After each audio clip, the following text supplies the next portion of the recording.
right, we're back. We are back to the second semi-final. Feels like we just watched the final with Raducanu and Pegula. By the way, Musetti is dominating.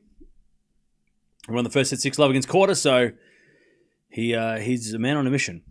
But Sabalenka Anisimova. I mean, this also could be the final. It could have been the final.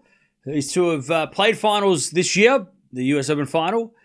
And let's see. Because Anisimova looked very impressive against Swiatek. She wasn't great at the start of the week, but she's gotten better with each match.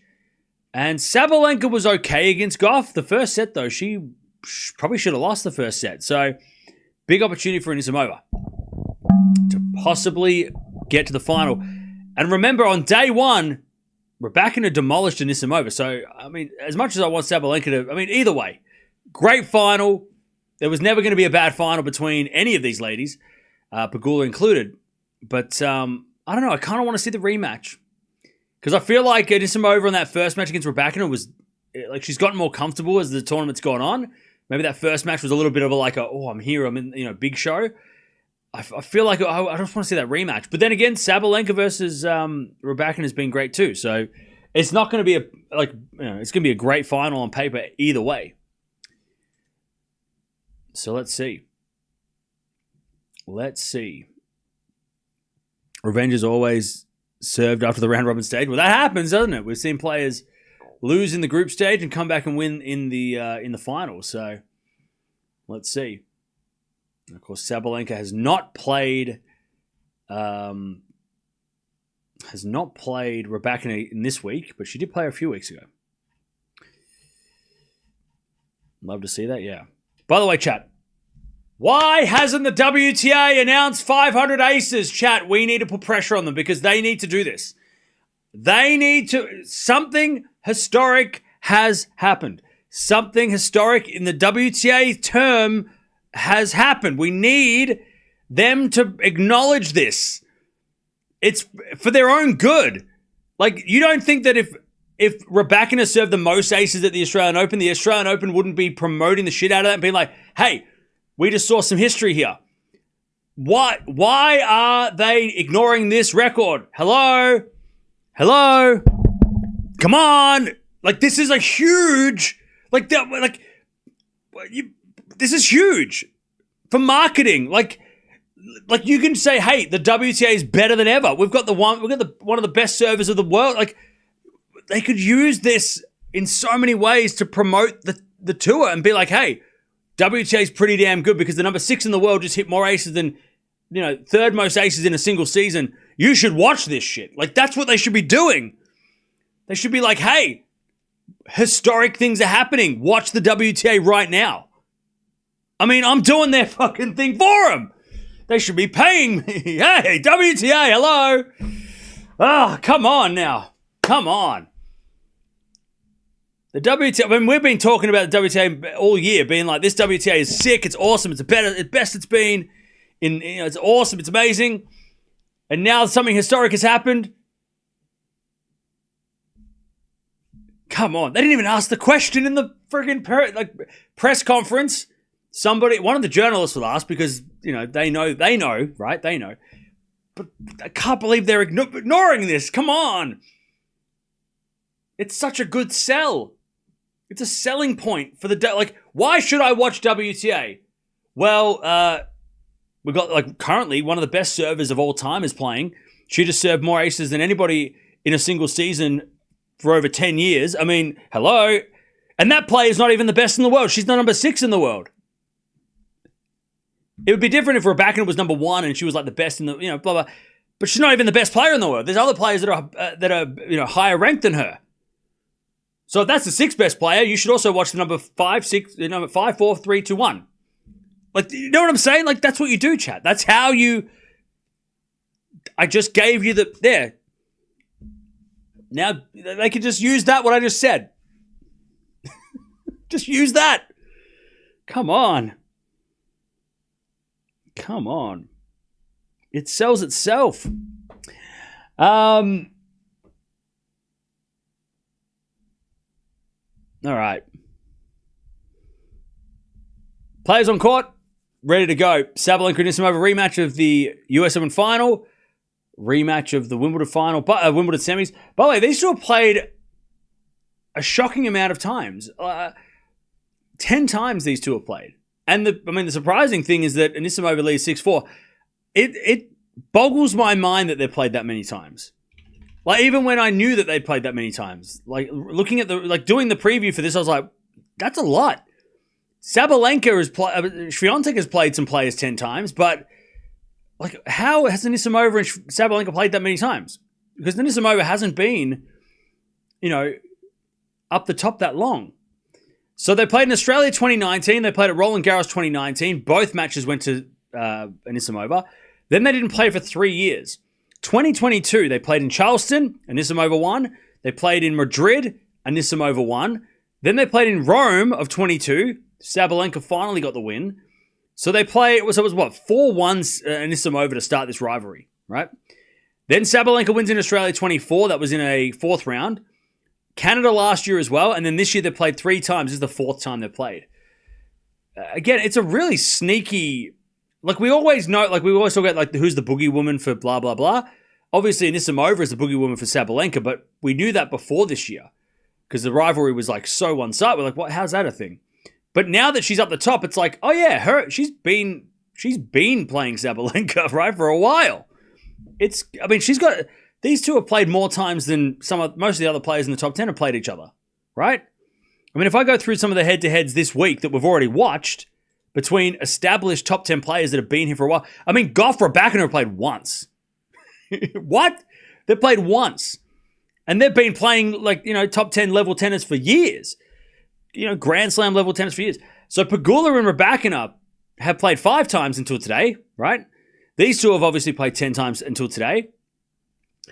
Other players that have played less than these two, Swiatek versus Raducanu have also played 10. Sabalenka Paolini 7 times before this week. We have Sabalenka Pegula played 11 times, so now 12 after this week. Raducanu and Keys had played 6 times. Sabalenka Gauff had played 12 times now, so that's huge. Keys Swiatek 7 times. Pegula Paolini 7 times. Gauff Pegula 8 times after this week, so less than this. And they've been up the top for, like I said, for years. Only played each other 8 times in comparison. And then Gauff Paolini have also played 7 times after this week. So, yeah, this is like has been an established rivalry before Anisimova even, was close to the top 10, right? It's crazy. It's crazy. But now that she's here, it's like, oh, now it makes sense. Well, she's one of the best players on the planet. Of course she has a lot of matches against Sabalenka. But if you were new to tennis, you saw this rivalry, you'd think that Anisimova had been top 10 for 4 years, right? You'd think that she'd been here and done that, and this wasn't her breakout year. You would have thought, oh yeah, she's been here for a while. It's crazy. Swiatek Raducanu 11 times now. Yeah. I think Swiatek Sabalenka have they played 12? Maybe 11, 12 times, something like that.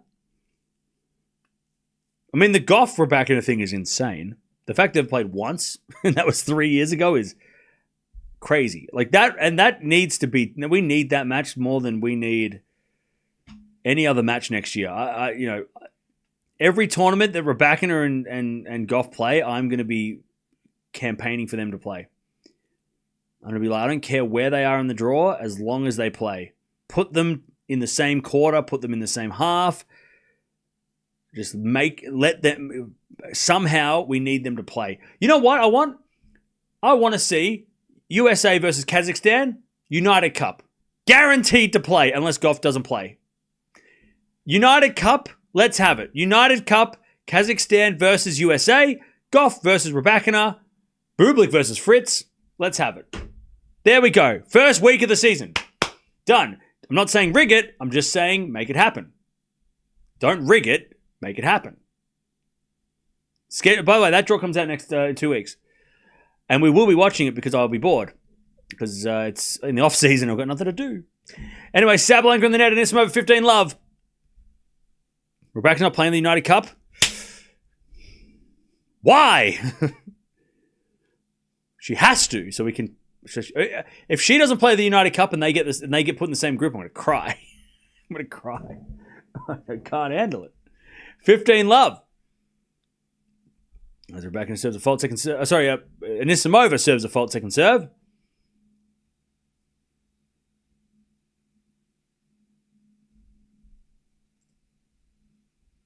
As the return goes to the backhand of Anisimova.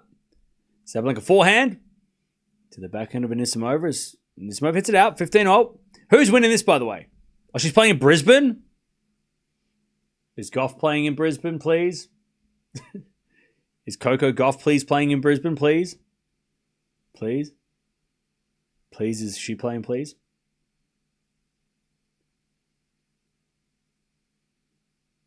$15-0. As the return goes back into Anisimova, backing up from Sabalenka to the backhand of Anisimova. Sabalenka slice. As Anisimova forehand to the forehand of Sabalenka. Again, the forehand of Anisimova. Sabalenka forehand. Into the backhand of Anisimova. Sabalenka gets the point, 15-30. By the way, chat, somebody said Sabalenka is playing Brisbane. Yeah, she's not allowed to play in the United Cup. By the way, chat, random thought, and maybe it's nothing, but is there a correlation on the men's side between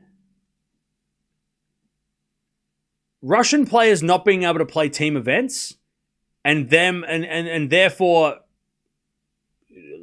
going backwards, right, in the rankings, and team events, successful teams, Italy, America, replacing them in not just in Davis Cup and doing, because we, like 3 years ago, Russia were the best team, right, in these tournaments. They were winning Davis Cups, they were winning United Cups or the ATP Cup. I don't know, just something to think about, because like the camaraderie is obviously there because they're all friends still, but not being able to play in that event. I mean, Italy. Look at all the Italians coming out of nowhere. And you got to think the Davis Cup success got to count for something. But like the fact that like Medvedev, Rublev have all like kind of gone backwards. I don't know. I don't think it's. I just something to think about. I'm not sure if there's any correlation, but I think there's definitely a correlation between the success of Davis Cup countries and the success of players that are lower ranked, like Caboli, right? You've got Sonigo, you've got like all these, like Italy's so strong right now. And I think the Davis Cup, obviously the Davis Cup and Italy being successful is the same, goes hand in hand. But, like America too, right? There's a lot of Americans coming up. And you got to think these team events, at least, solidify that a little bit. I don't know. Just a weird correlation that I just, off the top of my head. What's the solution? Well, it's bigger than tennis. That's the problem. It's out of our hands. It's up to the powers that be. All right, Deuce. First game.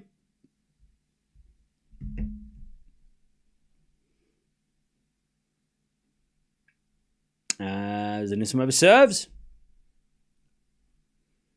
Into the backhand of Sabalenka. Return goes backhand of Anisimova. Sabalenka. Into the backhand again of Anisimova. Sabalenka backhand again. Goes long. And it's advantage Anisimova first game of the match.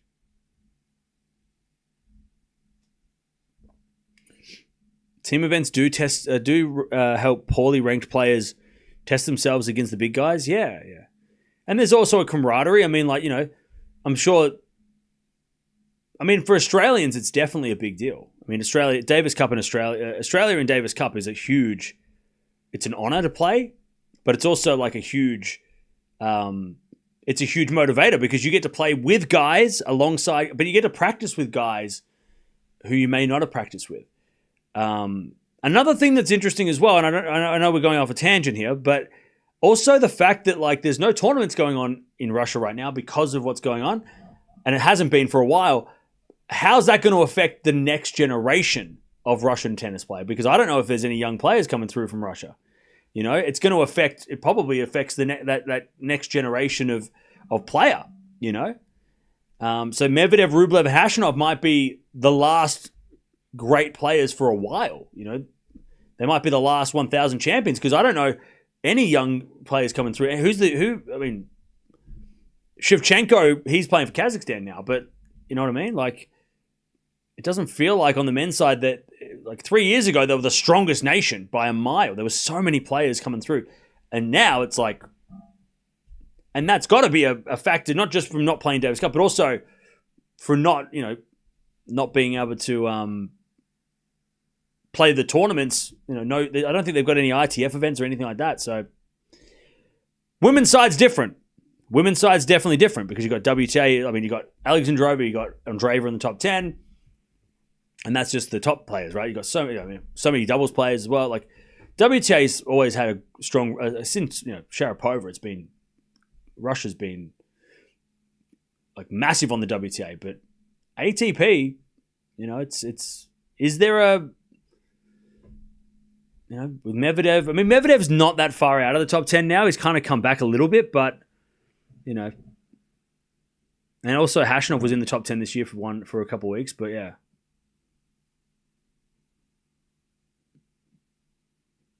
Anyways, just something that popped into my head. Advantage Sabalenka as she tries to break first game.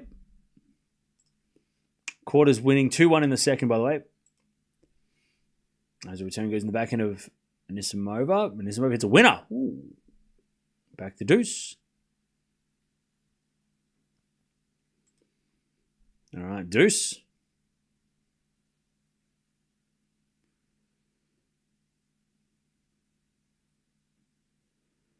All right, deuce.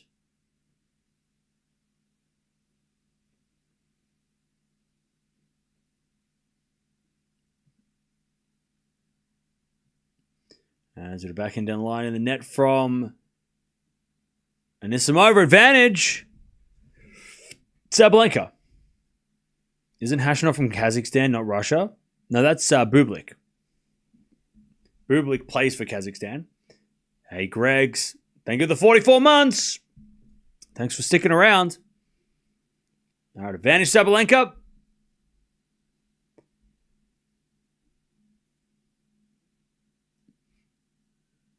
As Sabalenka hits a passing shot, but it missed. And we get back to deuce.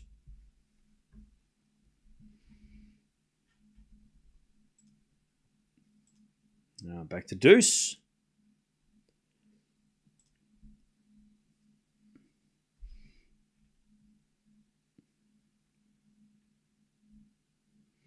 By the way, chat, I don't know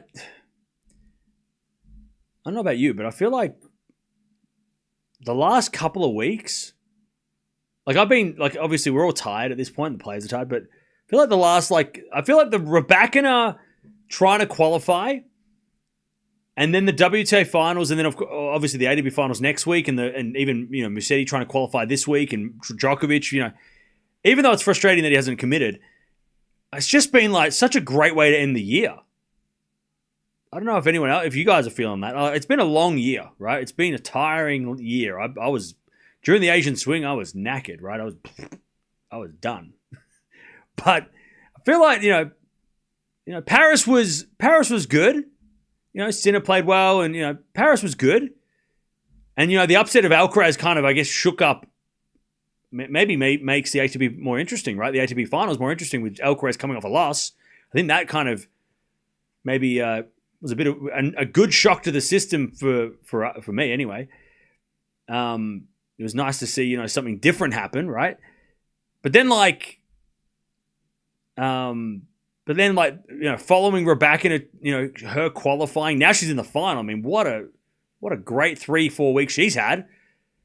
WTA Finals have been crazy good. Like they've been so much. It's been so much fun. It hasn't been. It's been so unpredictable as well, right? I mean, yeah, Raducanu was. Some people might have picked her to make the final, but she wasn't on the ranking. She wasn't supposed to be in the final. And then we've got the ATP Finals next week, which is going to be really fun.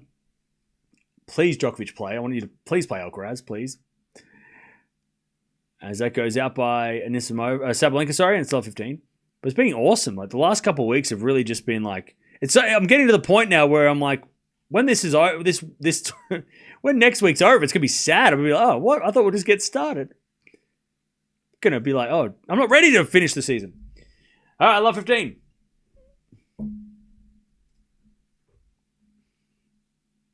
Sabalenka serves. The return goes back into Sabalenka, back into Anisimova. Oh, what a shot from Anisimova. Love 30. Crazy shot. Love 30. ATP Finals could flop too, yeah. You know what I'm really bummed out about? Even though I just said I wasn't? Sinner not playing Davis Cup is kind of a bummer. Because the fact that we could have got him playing Alcaraz in the final of the Davis Cup would have been so historic. It would have been... I mean, how many times did Nadal, Djokovic, and Federer play each other in the Davis Cup? I'm going to say 0. I don't think they ever played each other in Davis Cup. I can't recall any of their matches being in Davis Cup.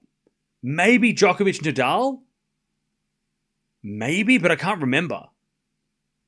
And if we had an Alcaraz Sinner final in the Davis Cup, Spain, Italy, gigantic countries in tennis, that could have been, and it will be eventually, maybe if he comes back, Sinner, to play Davis Cup, but it would have been, like, that would have been a hell of a, like, that would have been a hell of a chapter of the rivalry, you know, like, it's a big deal. Davis Cup, like, you know, country to country. Anyways, backhand goes into the backhand of Anisimova, and Anisimova in the net, one saved, 15-40. Yeah, they did play in the ATP Cup, but that was in like its first iteration too, so it was a little bit different. But they did play, yeah, you're right, they did play for their country. And they have played Olympics against each other, right? That's country to country. But Davis Cup is like the original country versus country, right? As much as Davis Cup has changed, you know, for better or worse lately, it's still the original, you know, country to country. You know, it predates the Olympics, right? Davis Cup has been around in tennis anyway. It's more important, or it has been more of a factor in tennis than the Olympics, because the Olympics was gone for like 40 years. So yeah, it's a shame. It would have been, I think that would have been just such a great finale to the season. Anyways, next year, 30-40. Back into the net by Anisimova, we'll get to deuce. Been a long start to this match. Not even 2 games, 12 minutes.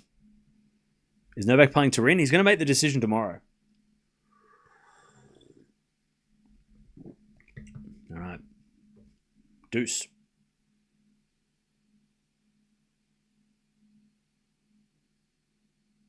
Serve. Into the back end of Sabalenka. Anisimova, and Anisimova in the net. Advantage Sabalenka. By the way, has Musetti finished winning yet? No, he's down a break. He's down 3-2 in the second. Tien's winning though. He's up a set in a break. Imagine if Lerner Tien wins a title at the end of the year. That'd be kind of cool. He had a great year. He deserves one. 4-4 rally. Sabalenka in the net, and we get back to deuce. Is Tien the favorite in Metz? I just got, you know, that meme where it's got like the parent playing with the kid in the pool, and then there's the kid drowning, and then there's the one under the water. Metz is down in the bottom of the ocean. Sorry, Metz. You know, it's WTA Finals, it's Athens, and then it's like, sorry. I mean, Athens at least is getting some love because of Djokovic, but it's like, Metz could be nobody knows what's going on. By the way, Norrie's in the final in Metz, so that's fun. But yeah, Metz is like, I'm sorry, Metz. They did you dirty. Come on. I think Metz is getting, is Metz getting moved next year, or is it getting downgraded? I can't remember. Somebody said that Metz was going to be gone next year. Anyways, backhand rally. Is it a backhand from Sabalenka? Volley from Anisimova. Sabalenka straight at Anisimova on the volley. And then another volley in the net by Anisimova. Nice from Sabalenka. Deuce. Advantage. Metz would have been interesting if Vasharoy, Medi, and FAA played. True. Great point. Metz is no more next year. Okay, so it is getting... Has it been around for a while? I know on the women's side, has Metz been a staple of the ATP? Oh yeah, 22 events. Jesus. So why is it getting? I guess there's just not enough weeks in the year. When you make 2-week Masters, there's always going to be, some people are going to miss out. So you can't have, you're going to lose some tournaments. Tournaments are going to be. It's been around for a long time. It's been around since the early 2000s. All right, 4-1 on the stretch from Anisimova. It's too good. Back to deuce. It's been around since 2003. Djokovic won it back in 2006. A lot of French players won it back in the 2010s. Tsonga being the dominant one. Even Bonzi won it last year against Norrie. So Norrie's been in the final before. That's interesting. It's been dominated by French players, obviously, but yeah. Bit of a shame. But look, there's only so many weeks in the year. Nice serve from Sabalenka.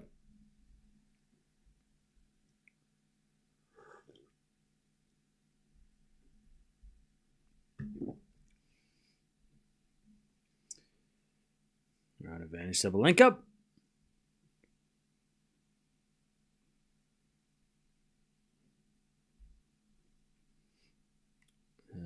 Sweet serve again. You're voting for Tien being newcomer of the year? Look, I'm sorry. I mean, it's Fonseca or I'm leaving. Advantage Sabalenka. Backhand return goes to forehand of Sabalenka, and then backhand out by Sabalenka. I know. Look, people are gonna say Menchik, people are gonna say Tien, but it's Fonseca. I'm going home. Who on the women's side? It's got to be on Boko. It has to be on Boko. After winning last week as well, it has to be her. It's got to be on Boko on the women's side. And look, maybe it's Menchik on the men's because he won Miami, but I'm going Fonseca. I think Fonseca at the slams, even though he didn't win, make a quarterfinal, he was so consistent. And also, I'm a fan, so I'm super biased. But comeback player of the year, probably Bencic. I mean, she started the year off at 400 in the world. On the men's side, though, who's been comeback player of the year on the men? Who's come back from injury on the men's side? I don't even know. Anyways, backhand return into the backhand of Sabalenka and then Anisimova of the net. By the way, 20 minutes for 2 games. What are we watching? Who are we watching? Bublik? Bublik might be most improved. He might be most improved. Along with Draper or Shelton. I mean, Shelton's gone from sort of outside top 10 into it, middle of the top 10. Shelton. I mean, you gotta mention him. Fonseca did win 2 titles this year, so you got to think of that too. If Menchik won 1, I mean, Fonseca won 2. 2's more than 1, and that's not including challenges. All right, 1-1. I'll tell you another player who might be most improved, Caboli. I think he should be mentioned. He's been pretty good this year. Caboli should maybe not. He won't win it, but he should be mentioned. He should be on the list because he's been actually pretty good this year. Just hasn't had that big, maybe big title or big result, but he's been pretty good. 4-4 rally. Sabalenka gets a winner. 15-0. Felix. I don't know if Felix can be most improved because you mean comeback player of the year? Where was Felix 12 months ago? Was he injured? Because comeback player of the year is someone who's been away from the game. And I don't know if he's been away from the game. Was Felix injured last year, at the end of last year? Or at some point? I can't remember. Good winner there. Good serve there, by Anisimova. 30-15. He was just low ranked. Okay. I mean, yeah, it's hard to. I don't know because comeback player is someone who's come back from an injury, right? That's what comeback player of the year. It's coming back from injury. It's not just coming back from the rankings. What about Demonor? I mean, didn't he was injured at the end of last year, but he played anyway, so that he can't count as.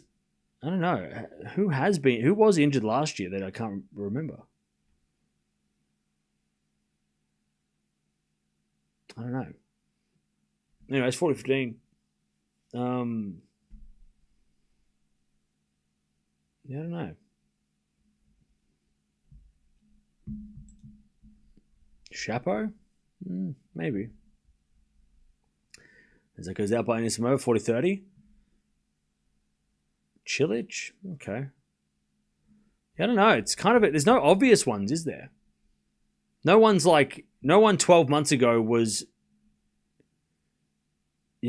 injured and then now is top 10. It doesn't feel like it anyway. Return goes in the form of Anisimova. Final Sabalenka into the net. 2-1. 2-1 Anisimova in this first set. All right.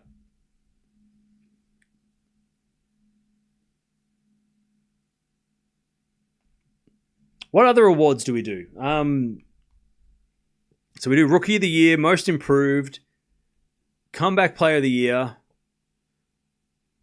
What else? What else do we? I mean, I gotta refresh the awards. We're gonna do Veteran of the Year, weren't we? Like Player over 30, Best Player over 30.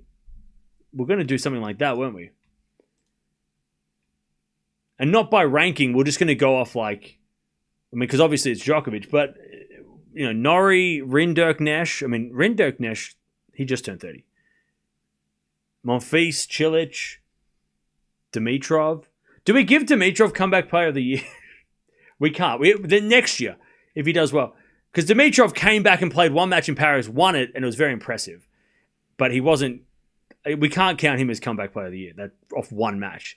By the way, next year, Draper could be Comeback Player of the Year because he's coming back from injury, right? A lot of injury this year, or at least in the second half. I'm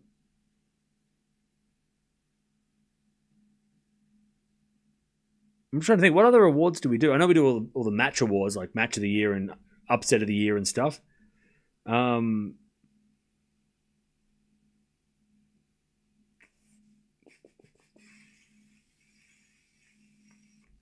Tennis Personality of the Year. Yeah, I don't know who that. Rivalry of the year on the men's side, no brainer. But on the women's side, yeah, what's been rivalry of the year? Why is that hard to say? Rivalry of the year on the women's side. I don't know. Is it this match? Is it this one? Maybe it's this match. 15 Love. Or is it Swiatek and somebody? Or maybe Pegula Sabalenka have played some of the best matches this year. Or is it Gauff Sabalenka maybe? Gauff Sabalenka? Anisimova Swiatek? And Sabalenka in the net. I mean, I guess these two players have played 4 times now, right? And they've played twice in Grand Slams. So three, it's got to be this. Because they played 3 times at Slams and it's 2-1. If Anisimova wins it, this might be Rivalry of the Year. Because they've only played in the biggest tournaments, these two. Like Slams and this. So maybe it's this. Maybe this is Rivalry of the Year. Maybe. Or it might be Raducanu and Sabalenka because they've played a lot too. Maybe it's Raducanu and Sabalenka. If that's the final. I mean, it might come down to this match and the next match. This has been a great rivalry. 4-4 rally. Volley from Sabalenka is good. Slice from Anisimova in the net. It's 30-15. You talk too much. Yeah. It's kind of my thing. Swiatek versus Sabalenka are the best matches. But they only played once. So I don't think we can say that's like Rivalry of the Year. Based off one match. Wait, have they played twice? No, they played twice, right? Didn't they play in... No. Did they play in Madrid? No, that was last year. The channel is literally called Tennis Talk, yeah. 30-15. As the backhand return is a winner by Anisimova. Chad, if Anisimova was 18, we'd be calling her baby Sabalenka. Like, right? But she's not. She's basically Sabalenka's like her and Sabalenka are in the same like generation, so she's not baby Sabalenka because she's Amanda Anisimova. But like, if she was younger, she would definitely be baby Sabalenka the way she plays. She is Sabalenka without the grunt. There's a bit of fault. Second serve. Second serve.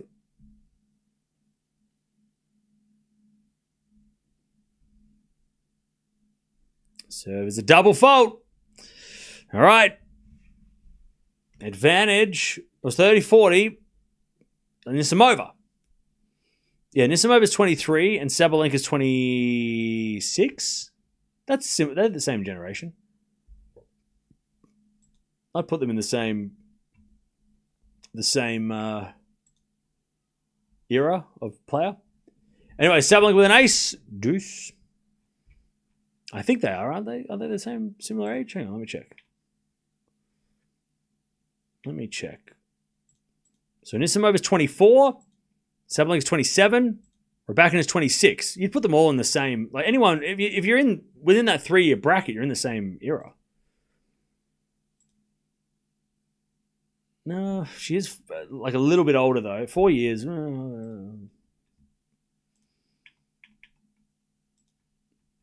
I guess if you play juniors together, you're in the same era. Maybe she's not. Maybe they're just...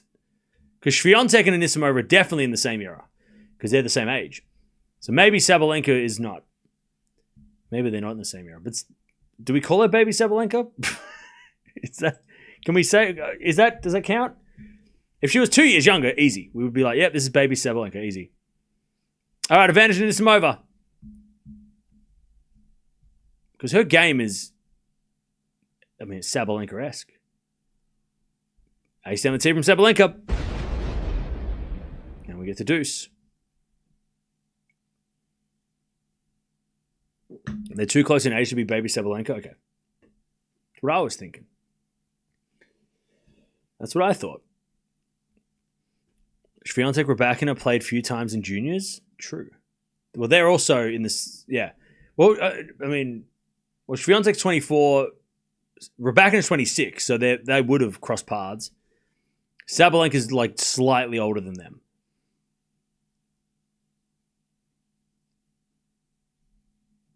They're serving down the front of Anisimova. Return goes long. Advantage Sabalenka.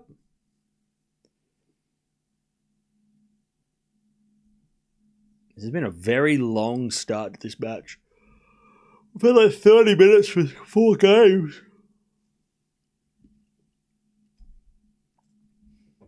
All right.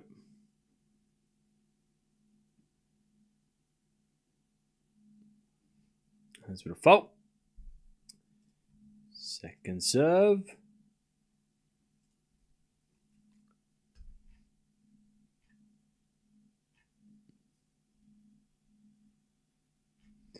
Second serve. Double fault. Back to deuce. Holy. All right, back to deuce. Nobody can hold serve.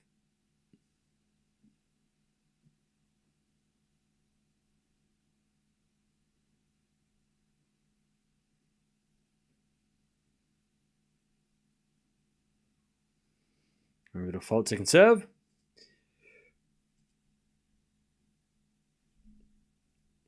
Second serve.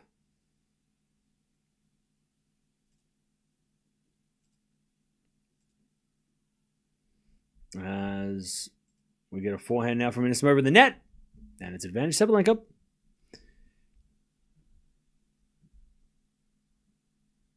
A few more double faults would be good.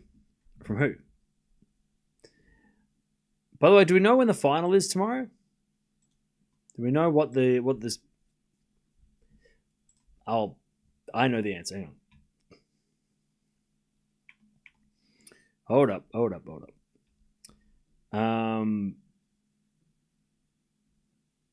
I really hope the final of Athens is not at the same time, because that'd be annoying. We've done so many double headers this week. I just didn't want to do that.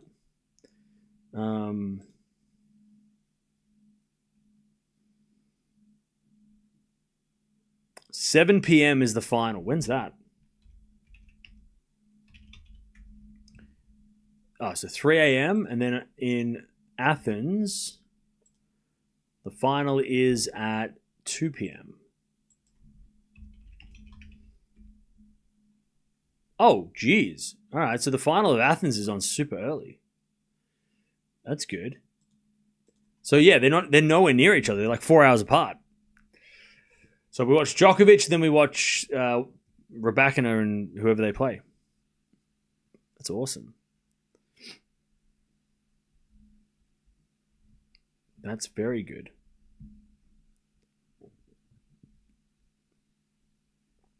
All right. Love 15. Sabalenka slice return in the form of Anisimova. And Anisimova hits a winner. 15 all.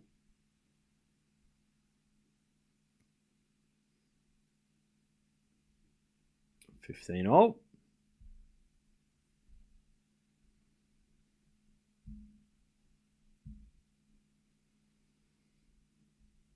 Norrie versus Tien tomorrow. Battle of the lefties, yeah. As Anisimova with a great serve, 30-15.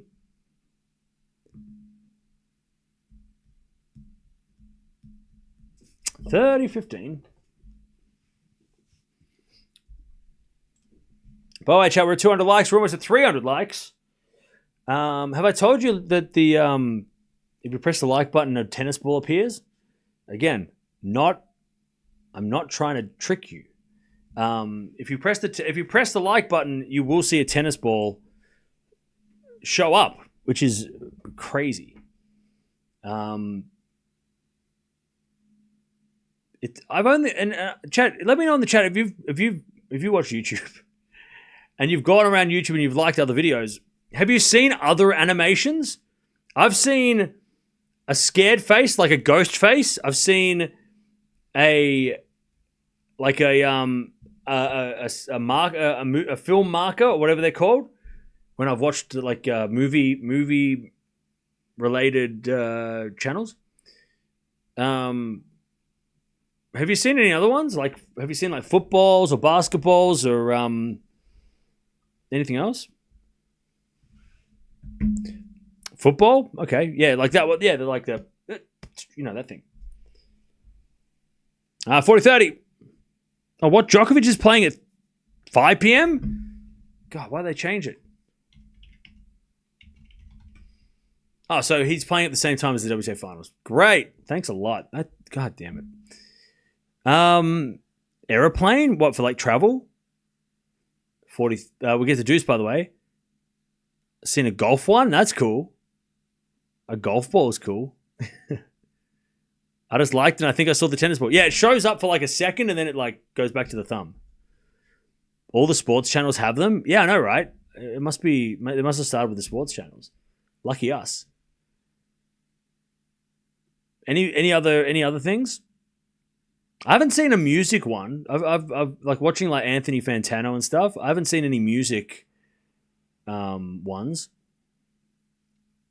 I don't like just Pan. Oh, so you're a freeloader. You gotta pay the toll. You gotta pay the toll. It's a like. You gotta like the video. That's the tax. That's the tax on the video. You watch the video, you gotta like. Come on, pay up. Like the video.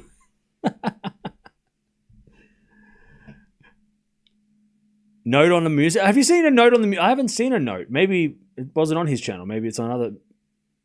Okay, let me try. Let me find a music video so I can like it. What music video do I like right now? Let's watch it. Let's put an Aussie music. I'm not going to listen to music. Let's get some music. Ozzy Osbourne. All right, back to Deuce. Mama, I'm coming home. Classic. All right. Oh, that's cool. It does work. The music channels have a music note. That's sick. God, that's so cool. All right, Deuce. I didn't see that. Maybe it's just on like actual music videos, like play the music. Thumbs up is a price of admission. Exactly. Mama, I'm coming home. Great song. It is. It's the greatest Aussie, one of the greatest Aussie songs of ever. All right, Anisimova winner advantage. Anisimova. Advantage Anisimova. By the way, if you press the dislike button, you get ejected from the chat. So don't do that. Don't even try it. You just take my word for it. If you dislike the video, YouTube delete your account. Just don't tempt fate. 5 people have already been kicked off, so that's fine. Doesn't matter. Don't even worry about it. There's not even a dislike button. There's no. It's just a like button, and that's all you need. It's a tennis ball. Backhand winner Sabalenka back to deuce. This has been a long first set. Long first set. All right, deuce.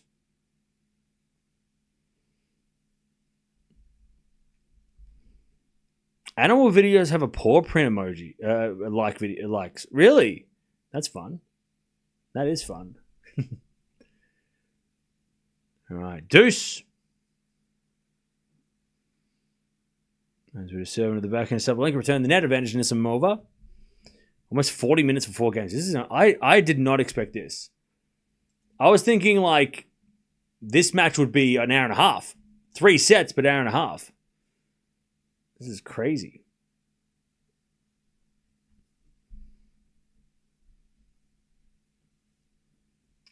Serving to the backhand, Sabalenka. Backhand Anisimova is into the forehand of Sabalenka. Anisimova, forehand goes long. Back to deuce.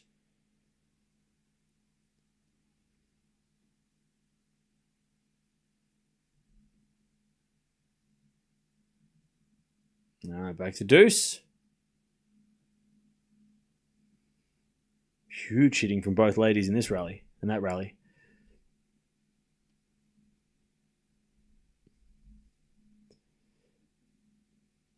You didn't get a bat with the Aussie video? Nah. That would have been sick, though. That would have been really cool. All right, return into the backhand of Anisimova. Sabalenka slice. Into the backhand of Anisimova. Sabalenka slice again. Anisimova with a good slice down the line. And then a drop shot from Sabalenka's no good. Anisimova with a forehand winner. No. She missed. Advantage Sabalenka. By the way, I feel like this is going to affect Anisimova more. Like what's going on right now. Because it's been 40 minutes of high intensity and like every game's had multiple deuce. No one can break the other. Like it feels like Sabalenka's going to come out of this better. Maybe physically, but also mentally. Like she won't. I don't think if Sabalenka lost this set now, she wouldn't take it as hard as Anisimova will. Because this is like, I mean, she's going toe-to-toe with the number one. And right now, she's got nothing to show for it. But if Sabalenka breaks, this could be over in like 10 minutes, you know? Like it feels like Anisimova might... This is important for her to hold. As we had a backhand rally. Because she's trying to hang on. As we had a forehand again from Sabalenka into the forehand of Anisimova. Anisimova in the net. There's the break. It's been a battle, though. I mean, this has been it's like just like, you know, like two bulls like locking horns. And no, they can't like push each other out the way. And then all of a sudden it's like now, you know, Sabalenka's got the, you know, she's getting, well, she got the break, right? It just feels like it's just been like a deadlock the last like 40 minutes. And Anisimova looks stuffed. I mean, she's worked hard.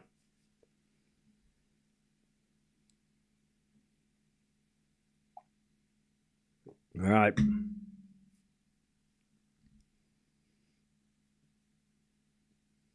Let's see if that changes the speed of this match.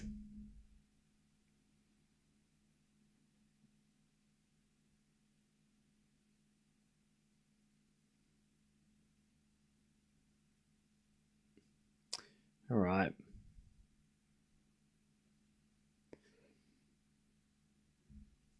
Musetti is nervous. What happened? Ooh, it's close. Second set's close. Second set is very close. Did I see Alcaraz Sinner practice earlier? No, but I heard that Sinner won 6-3 in the practice set. If that matters. Does that matter? Depends who you ask. I'm asking Alcaraz fans. Does it matter? I'm asking you. Does it matter?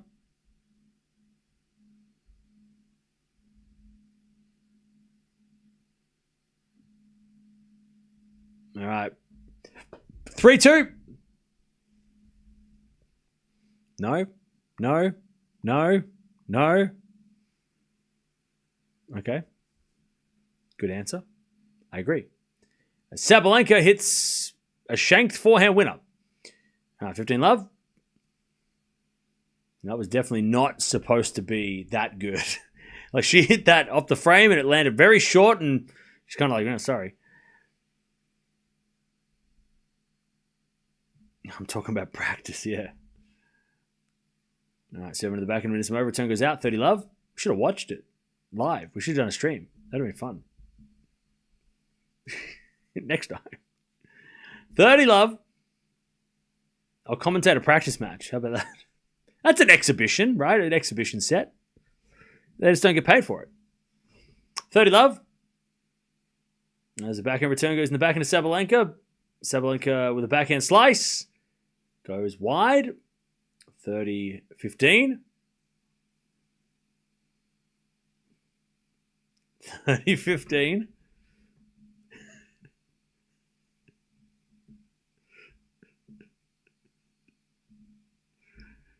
30-15.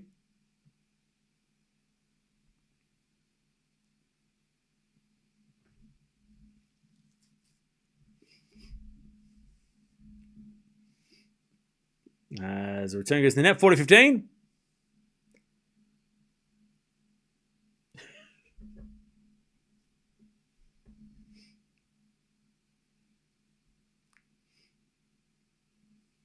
$40-15.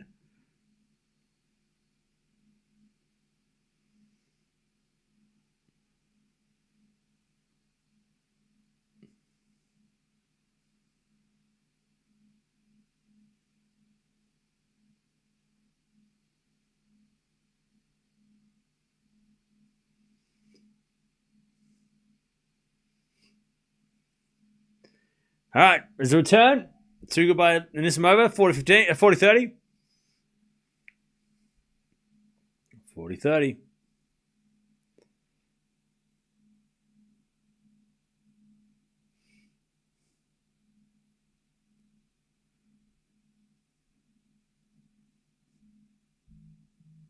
$40-30. Great return. Anisimova, Sabalenka in the net. All right.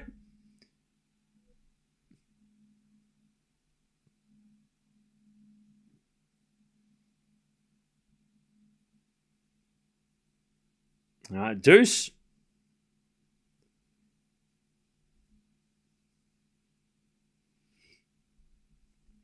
Sabalenka serves again.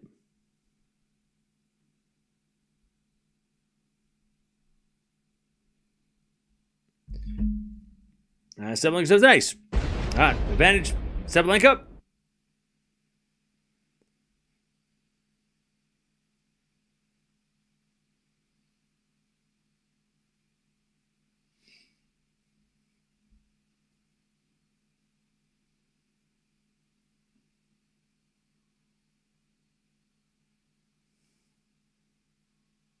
Sabalenka holds.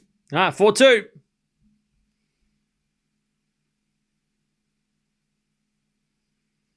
All right, 4-2. Sabalenka. 45 minutes played. What the hell? So Korda won the second, apparently. All right.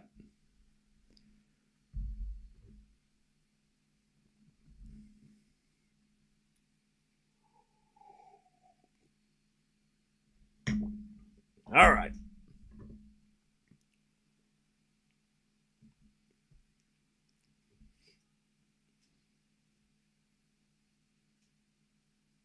All right, back to Anisimova. Why bagel, not donut? Because bagels are delicious. All right, 4-2.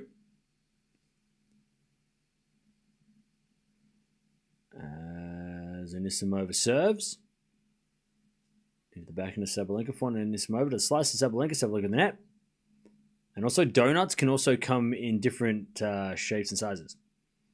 without a hole in the middle. So a bagel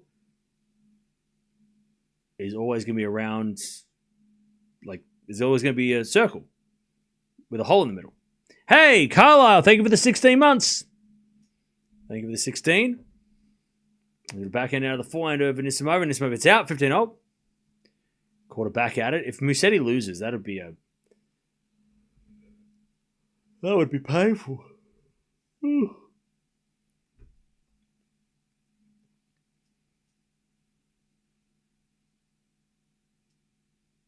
All right, 15-0.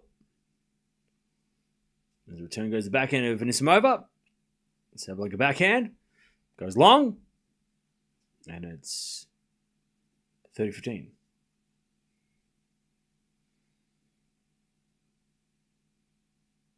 Honestly, I thought Quarter was out in the second set. He wasn't down a break. He wasn't down a break. Okay.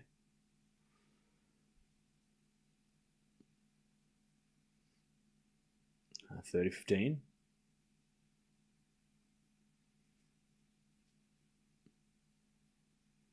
Anisimova 40-15.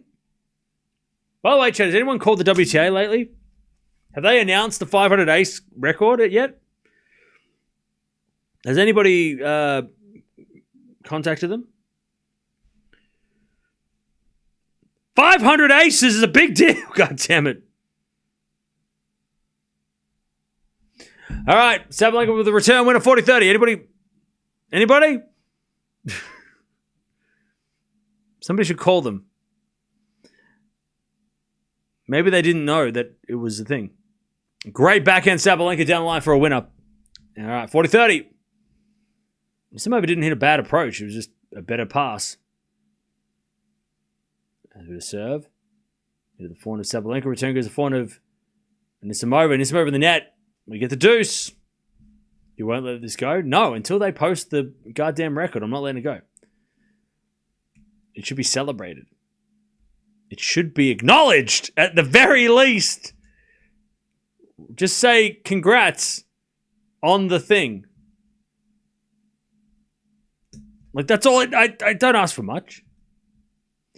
All right, deuce.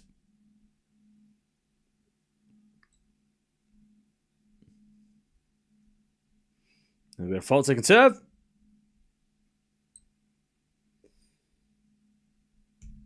Second serve.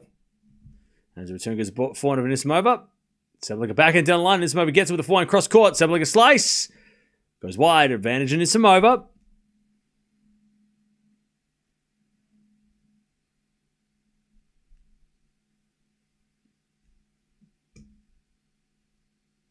They did mention 503 aces. They just didn't highlight that. Just not that highlighted. Wait, did they? Is that Tennis Channel or is that WTA? Because I know Tennis Channel said something, right? What did Tennis Channel? I know Tennis Channel acknowledged it. Like, I'm not asking for much. I'm asking for a Twitter post or whatever they call it these days. As with a backhand into the backhand of Sabalenka, Anisimova with a forehand flick. Sabalenka gets it with a forehand flick return.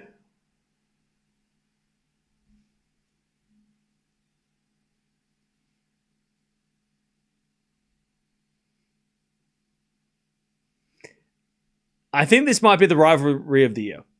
Why is that hard? Is anyone else struggle to say the word rivalry? That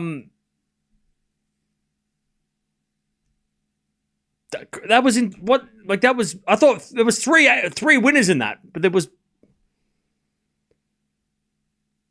All right, first serve was a fault, second serve.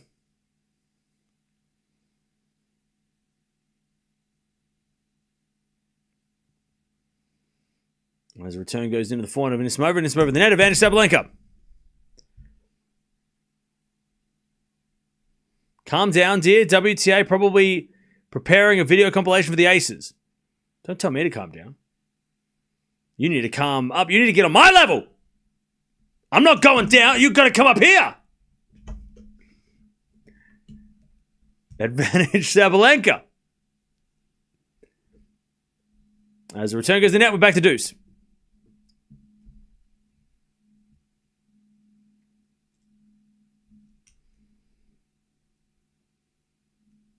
Back to deuce.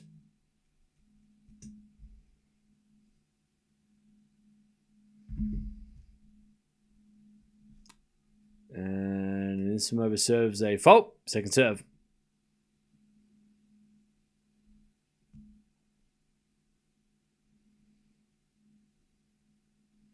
Second serve. Into the backhand of Sabalenka. Anisimova backhand to the backhand slice of Sabalenka. Anisimova backhand into the slice again of Sabalenka. Anisimova with a forehand winner. Advantage Anisimova to take the game. You can't calm down. She hit 503 aces with possibly more to go. Exactly. Chat, who's been tracking the ace count from 450? We have. We've been counting every ace this week, but we've been counting down the aces since friggin' Ningbo. So we've been on this journey for 3 weeks. And now that we're here, we don't hear anything from the tournament, from the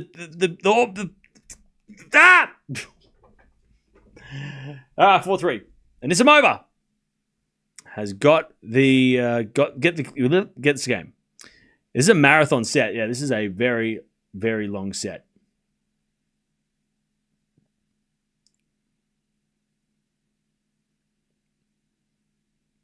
All right. How are we doing, chap? How are we?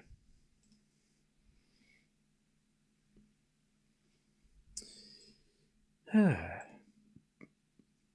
everybody having a lovely day? What day is it? Friday. How's everyone's Friday? Everyone having a good Friday? Happy Friday? TGIF? Ace Police in Force? Shut up. Rainy Friday. Yeah, it's pissing rain here too. Enjoying the stream? Nice. On a quick search, it seems like aces are mostly compared within a season, not across different years in general. How do you mean? I sent my congratulations to Rebecca on 5 out of aces on Twitter. That's exactly... Good work, Dutchie. Good work. And Lilia, good work. Happy Friday. Yay! We Saturday in New Zealand. Yeah, same here. It's Saturday here too. All right. Back to Sabalenka. She got the break. 4-3. As the return goes to the back of Sabalenka. Backhand now from Anisimova. Into the back of Sabalenka, who hits it. Oh, in the corner. Back behind Anisimova. That's a great shot. She needs recognition. Yeah. Look, I don't want to get all into the drama and shit, but there has been and I'm not saying they're not acknowledging it because they don't like her, but Raducanu and the WTA have had their issues, right? Over the years. There have been problems with the eighth. She has not agreed with how they've handled things. They have also maybe not, they seem to, they just don't get along for whatever reason. They disagree. I don't think it's the reason why. This is where they could build the bridge, right? This is where they could go, you know what? Rather than not acknowledging one of the great achievements of a season, it's not been they've not had the best relationship before, but then this is a time to mend by saying, hey, congrats, you did a great thing.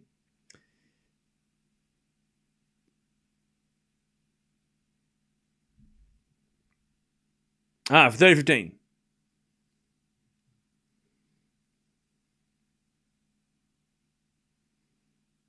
Sabalenka serves. Fault, second serve.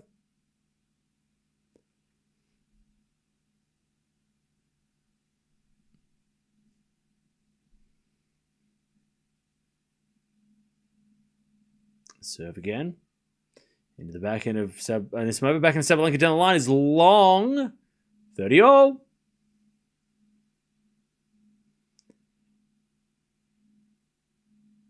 $30-all.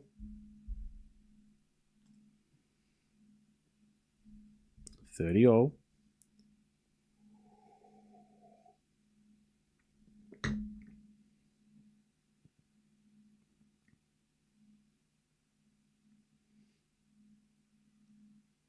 As return goes in the forehand of Sabalenka. That's a great forehand winner, Sabalenka, 40-30. 40-30.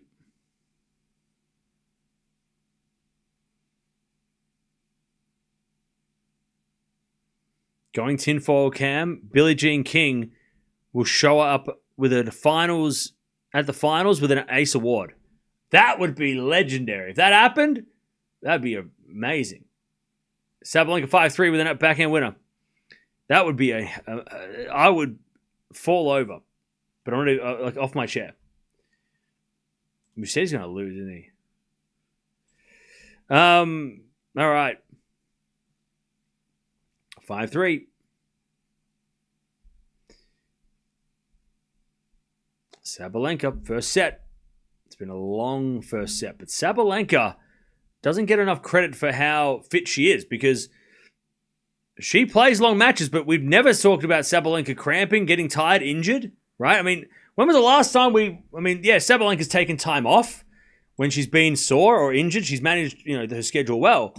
But when was the last time Sabalenka got hurt in a match? Maybe last year during the grass season before Wimbledon. But she doesn't fade. Well, how many long matches has she played this year? Let me check.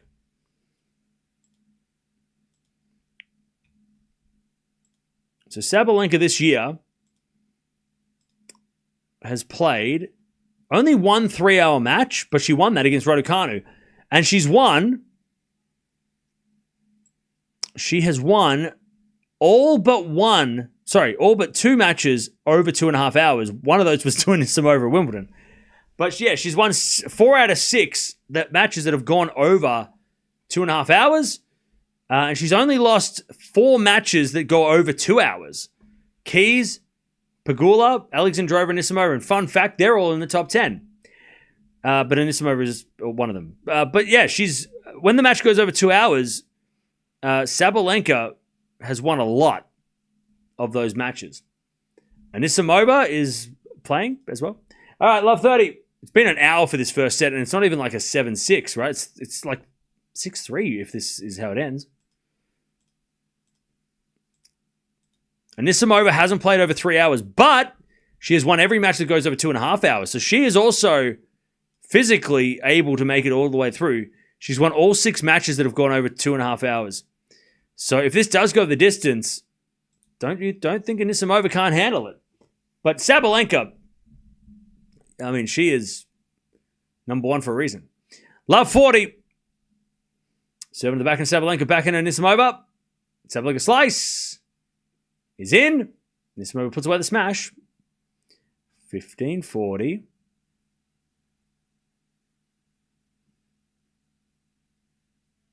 15-40.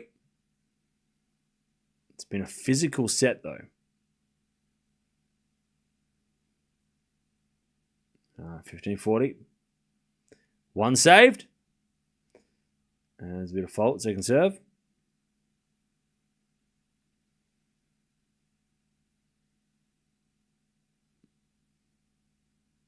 Second serve. Into the back end of Sabalenka. Forehand Anisimova down the line as a winner. 30-40. I'll tell you what. One of my favorite shots, and it's not just Anisimova, because Sabalenka hits it, Raducanu hits it. I love that huge forehand when they've got all the time in the world and they just crush it, and it sort of looks like it has a little bit of an outswing. It sort of spins outwards, and they hit it either down the line or inside out, and they wind up and then they hit it, and it just got that it curves away. It's obviously got topspin too, but I love watching that shot. And it's usually from these kind of these two ladies hit that shot. I just love that shot. It's just, I don't know what you would call it, but it's such, that goes out by Anisimova, and Sabalenka takes a set, 6-3. Naomi's favorite shot. Yeah, it just has that little bit of outswing. It swings a little bit further away from the player that's trying to cover it. 1 hour for 6-3. That is a marathon. This was a marathon.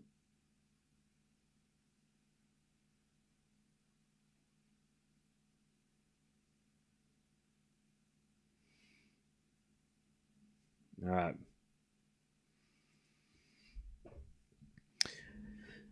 All right.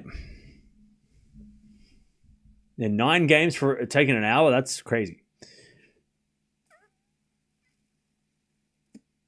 And this move was not broken even once by Swiatek. True.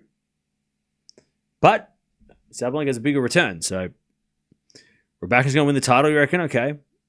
So first set stats, 13 winners and only 10 errors by Sabalenka. Super clean. 14 winners and 24 errors by Anisimova. So as the set went on, and as she didn't take her chances, she started to crack. But Sabalenka super clean. 13 winners, 10 errors. Super clean.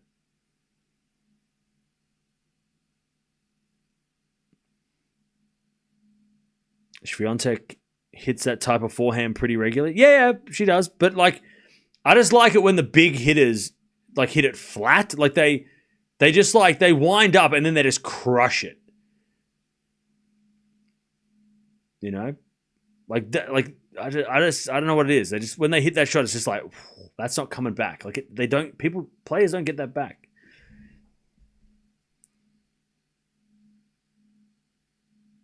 Sabalenka ever lost after winning the first set? Great question. Great question. Great question.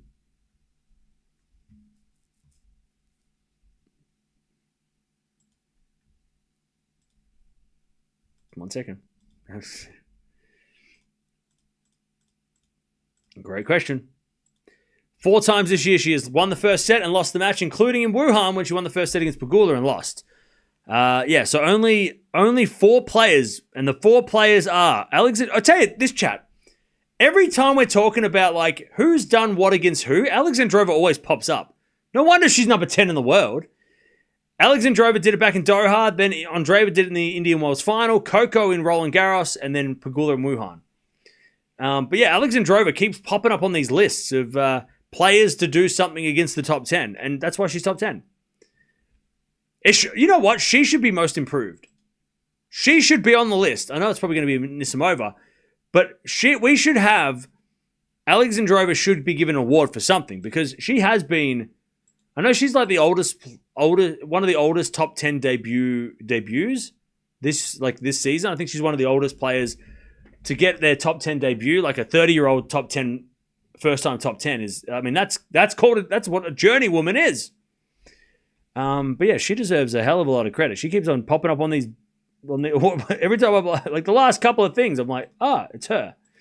She's she's on this list a lot. Anisimova, by the way, she's come back from a set down 7 times this year, including 4 of her last 5. Raducanu is the only one who was able to win in straight sets in her last 5 matches. She's come back against Mukova. Jesus, what a list. She's come back against Mukova, Palini, Swiatek, and Keys in the last 4 matches. And then she lost to Raducanu in straight sets in the first match. So, yeah. So, Anisimova can come back from a set down. Don't worry about it. 30-0. But yeah, wrong order. Mukova, Palini, and then she lost to Raducanu, and then she won Swiatek and Keys, or Keys Swiatek. I mean, that's not bad. And then before that, she lost to Sabalenka in the US Open final, but she came back from a set down against Osaka in the semis of New York. So, what's that? 5 of her last 7, she's come back from a set down to win. When she's lost the first set, she's come back to win, is what I was trying to say. 40-30. But she's playing the best player on the planet, so it's probably a little harder. I mean, she wouldn't be number 1 if she wasn't good. 40-30. You can quote me on that. What a great observation. Anyways, forehand rally. Sabalenka hits a wide. We're at deuce. Alexandrova got a gift for her efforts. A whopping $500,000 unexpectedly. Yeah, I mean, she deserves it. What a season.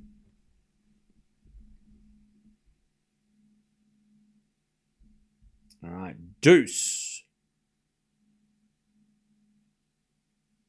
Man, Sabalenka's coaching box are all doing the same pose. They're all just like this.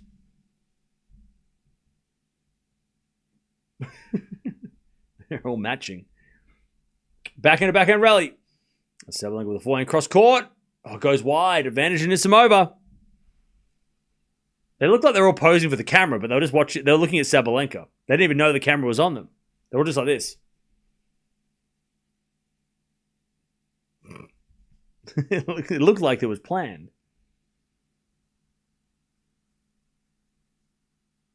You dropped 10K on Sabalenka? Like 10,000 rupiah? All right, advantage in Anisimova. We get a fault second serve.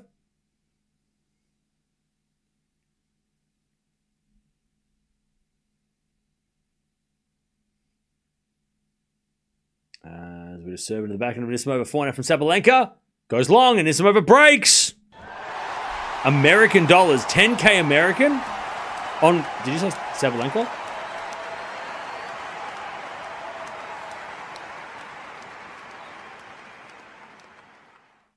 I shouldn't have read it out. I'm sorry. Sorry. It's just the first game. 1-0. Don't worry about it. It's fine.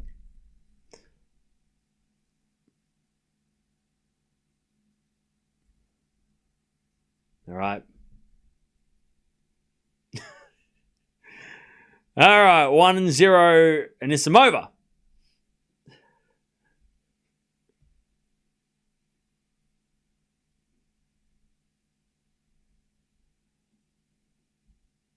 All right. As the backhand goes out by Sabalenka. 15 love.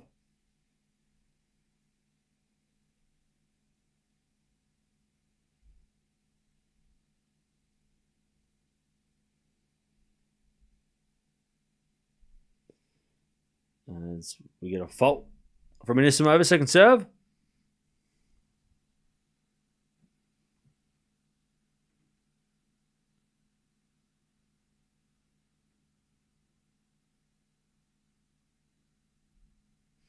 As we're falling out in the net by Sabalenka, and it's 30 love.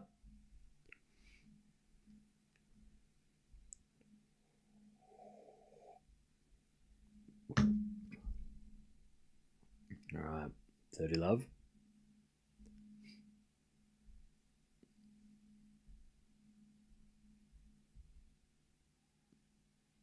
As Anisimova with an ace, 40 love.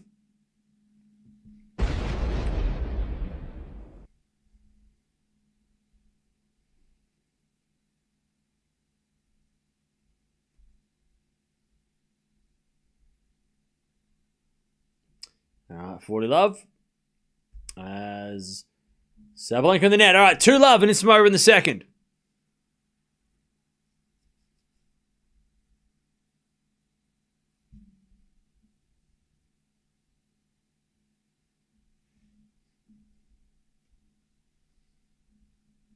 All right. How we doing, chap? Cam, get this. Anisimova has won her last 13 three-setters in a row. Well, that's scary. That is scary.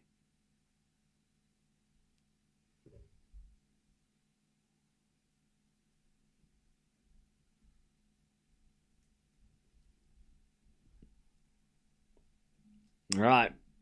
As Anisimova, love 15.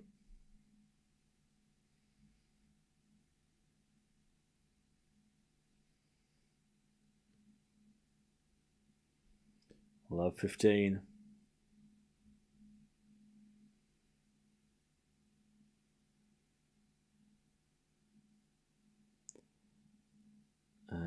Sabalenka serves again.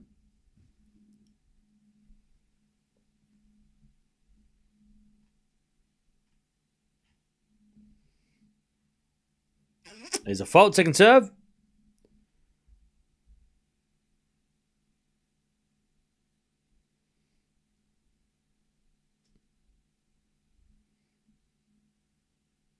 As the return goes in from Anisimova, love 30.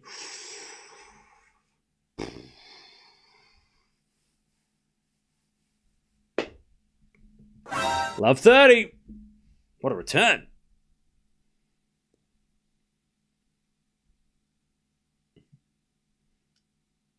All right, love 30.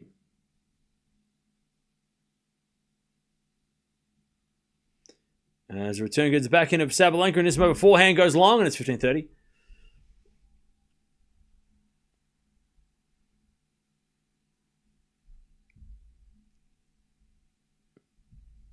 All right.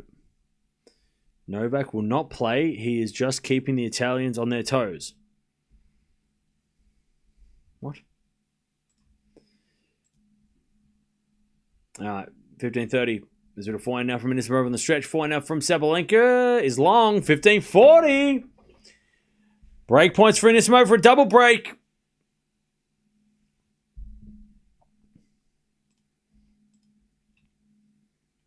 All right, 15-40.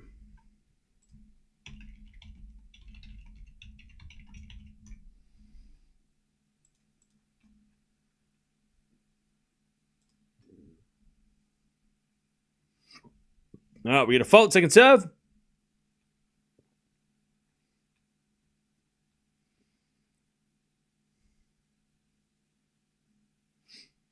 Second serve. As the return goes to forehand to Sabalenka. Slice from Anisimova. Into the backhand of Sabalenka. Sabalenka gets a wide 3-love double break. There it is. The double break. All right.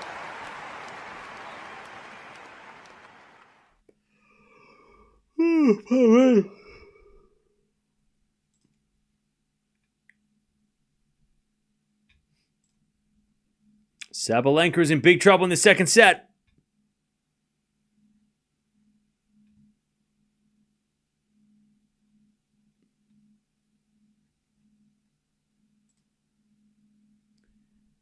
Okay.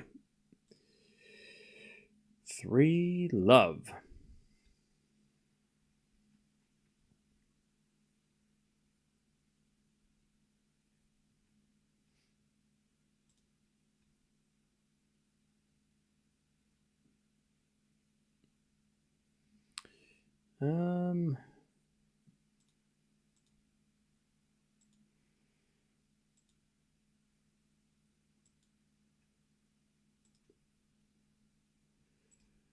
Cool.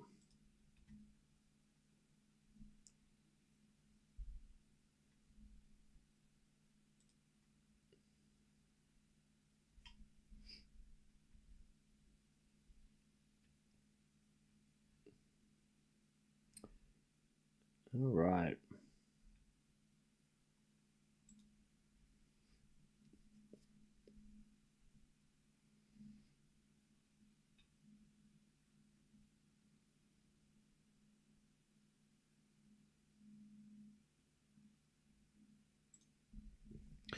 All right, how we doing, chap? Sabalenka looks tired. Yeah, maybe she's just a little shocked that Anisimova is still hanging with her. Maybe she's expecting a little bit of an easier time in the second.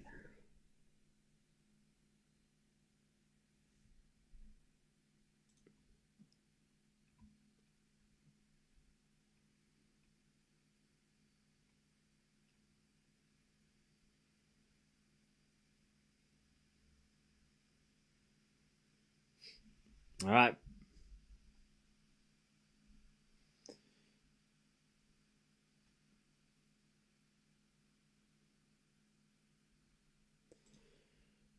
All right, love 15.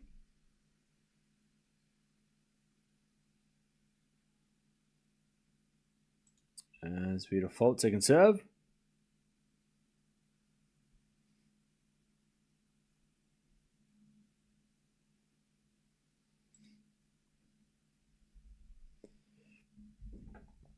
As we forehand in the net by Anisimova. She's trying to hit a drop shot. Love 30.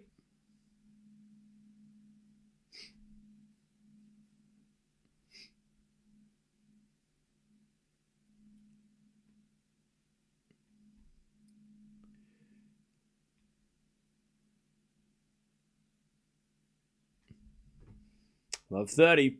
As Sabalenka returns the forehand of Anisimova. Sabalenka backhand. Into the backhand of Anisimova. Sabalenka with a slice goes wide. And it's 15-30.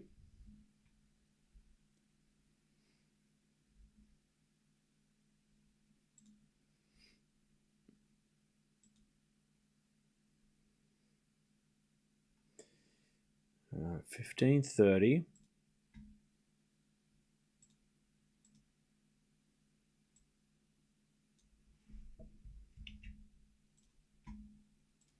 Anisimova serves an ace. 15-30.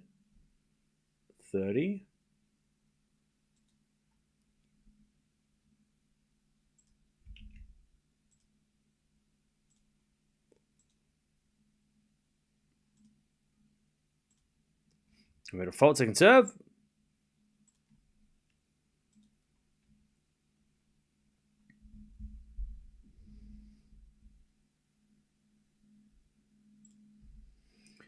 As we had a double fault.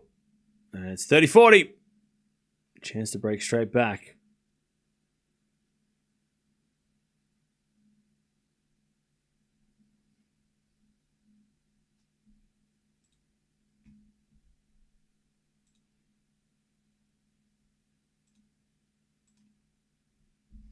As with a forehand to the backhand of Sabalenka, and this moment forehand to the slice of Sabalenka. Sabalenka in the net.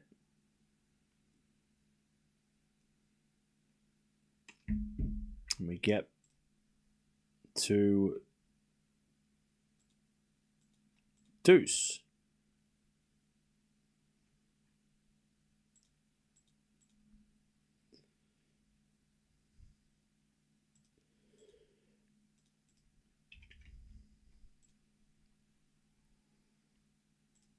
All right, and this is my advantage. Good serve.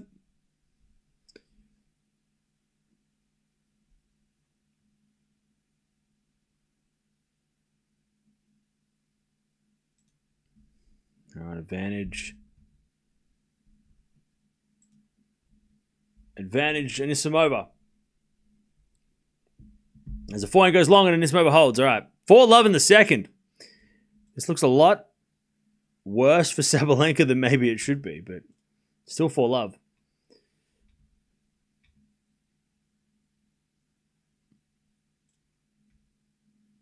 Okay.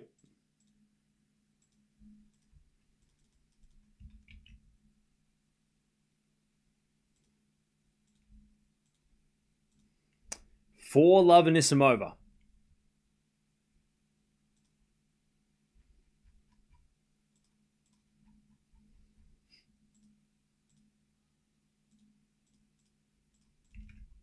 There's a bit of fault, second serve.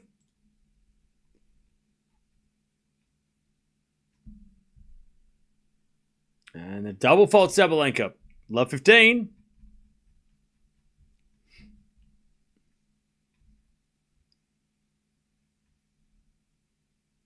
Love 15.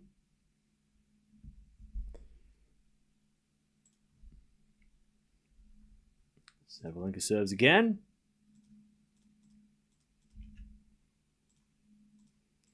And the return goes to forehand to Sabalenka. Backhand slice Anisimova.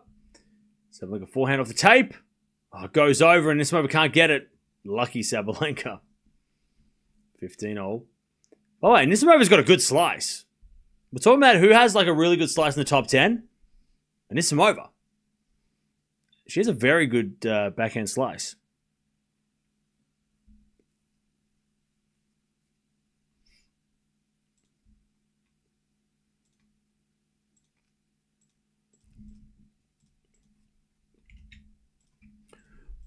All right, as Sabalenka wins a point, 30-15.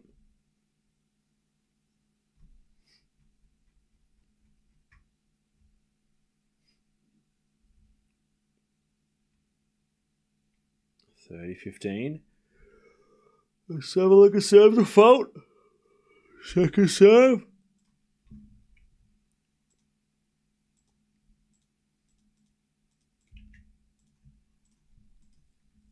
As the backhand goes in the front of Anisimova, and then Sabalenka forehand in the net. 30-0.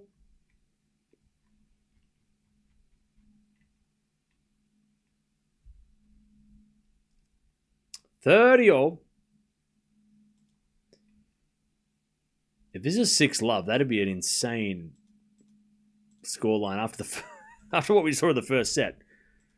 When was the last time Sabalenka got bageled? That's a question too. Serve out wide the forehand of Anisimova. Sabalenka forehand down the line winner, and it's 40-30. Don't worry, don't have to answer it. 40-30.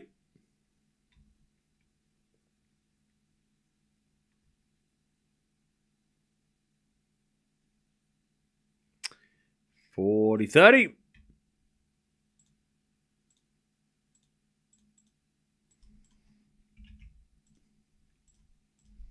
Sabalenka serves a fault. Second serve. Second set's going for 20 minutes, by the way.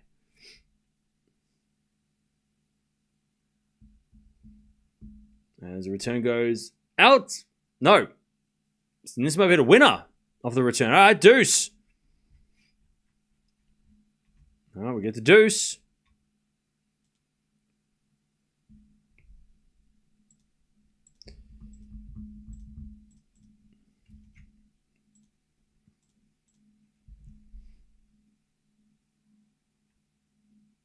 All right, there's a bit of forehand rally.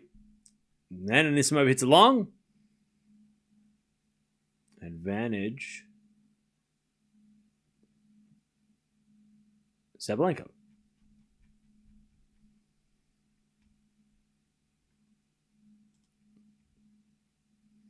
Sabalenka to get on the board.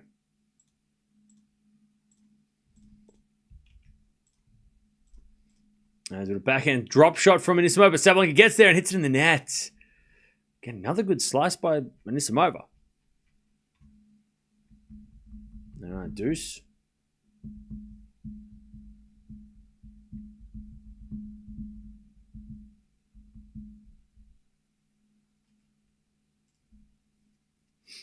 All right, deuce. Serve again.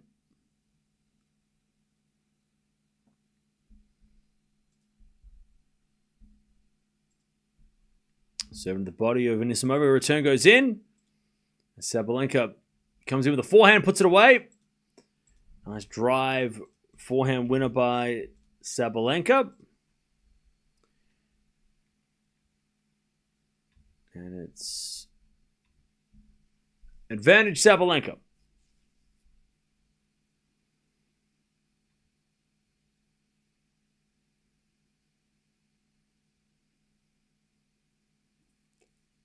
First serve is a fault.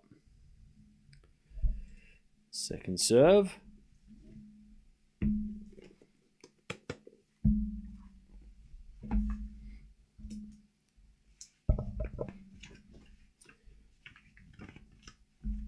As the return goes out by Anisimova, Sabalenka holds.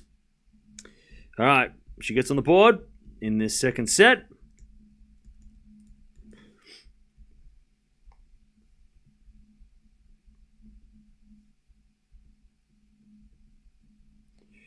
All right.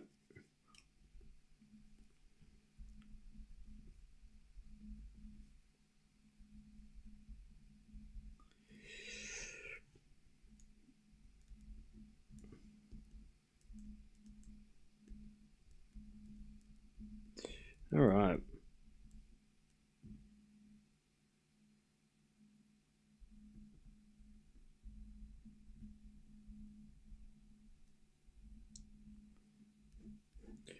Cool.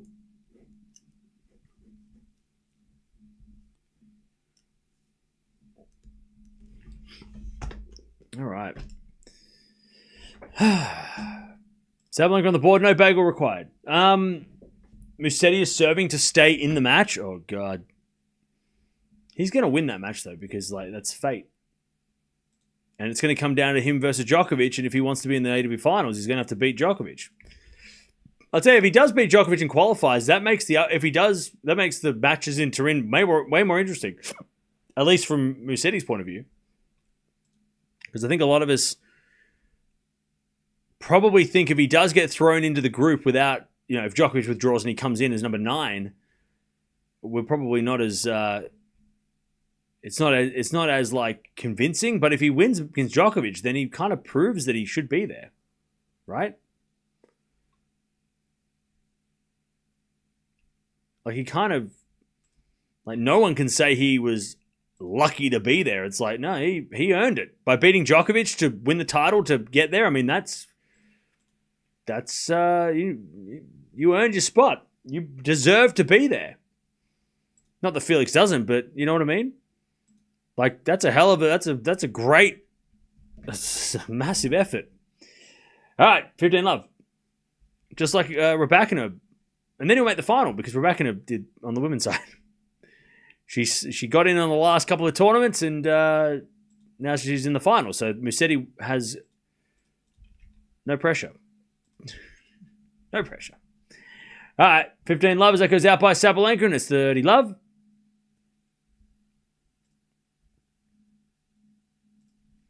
Love.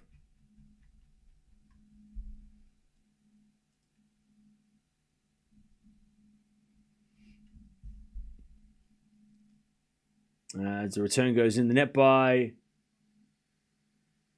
Sabalenka, 40 love.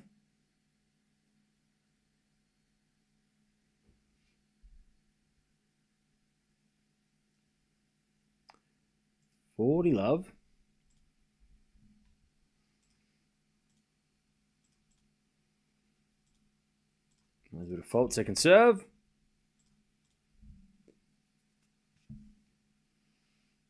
Double fault, 40-15.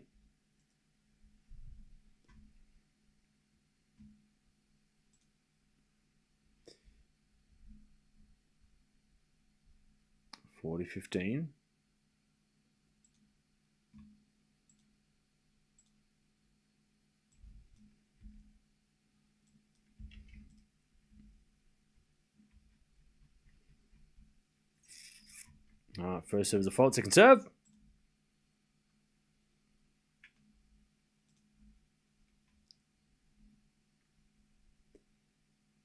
Seven to 4 to Sabalenka. Return goes in the back end of Anisimova. Sabalenka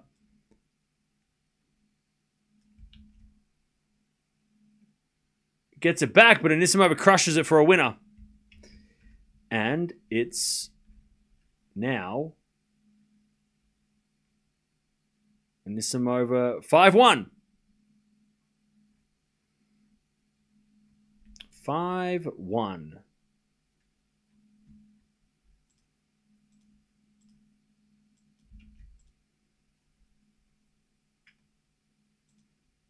All right, back to Sabalenka. Can she at least hold serve?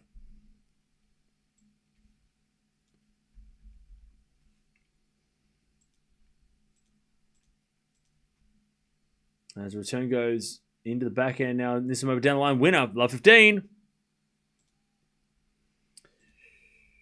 Love 15.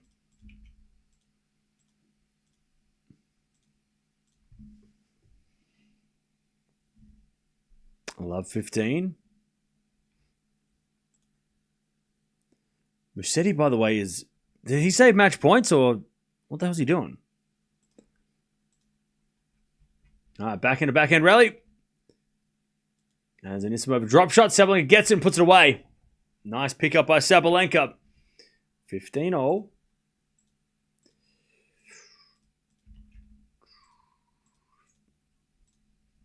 All right, 15-all. He's at deuce. He was 2 points away from losing against Stan in the first match. As the return goes out by Anisimova, 30-15. Anisimova knows how big of a game this is. If she can serve first in the final set, that would be very interesting. 30-15.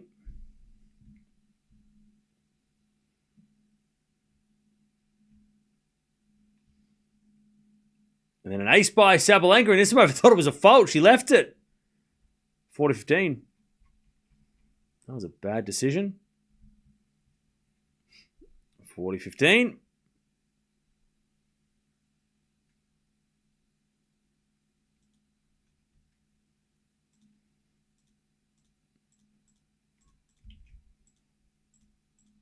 First serve is a fault by Sabalenka. Second serve.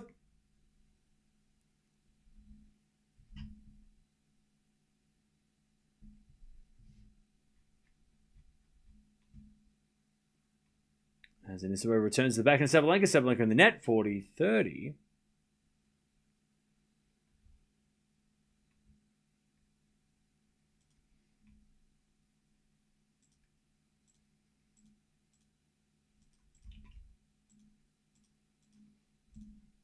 40-30.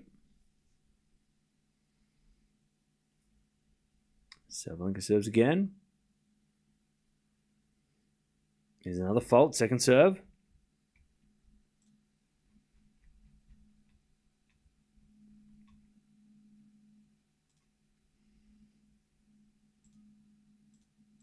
As the return goes in the forehand of Sabalenka. Forehand Anisimova.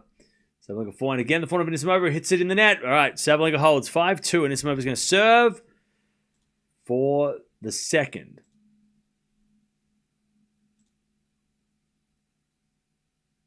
Musetti apparently saved match point, okay? God, the plot thickens.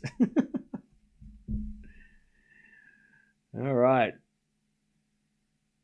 By the way, I love Sabalenka's bag. It is clearly themed in the tiger pattern. That is like, her bag is awesome. I love that she's getting all of the things that the best player on the planet should get. You know, custom gear, custom, like, you know, obviously the tiger is synonymous with her and she's, you know, she is the tiger. And I love that her bag is like tiger print. It's sick.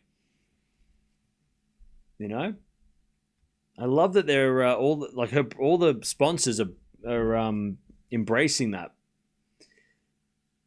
That's so cool.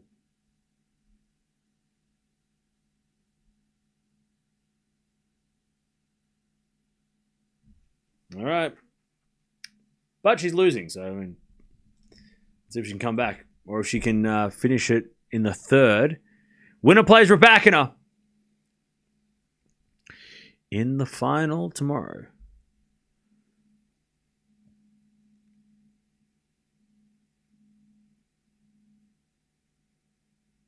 A third set is going to be brutal. Yeah. Is Mirra on board? Mirra's not here. She's sleeping. After the first match, I was yelling too much, so I'm like, you know what? I'm going to put her in her bed and she can chill. All right. Anisimova serving for the second set.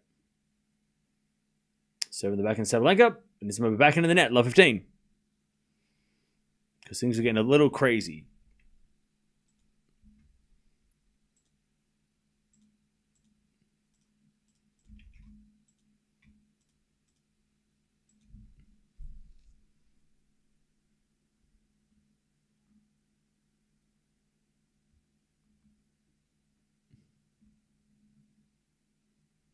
All right.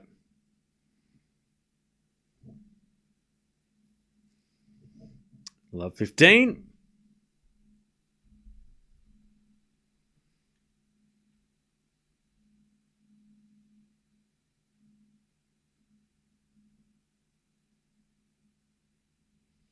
As the backhand goes, out by Anisimova. All right. Love 30.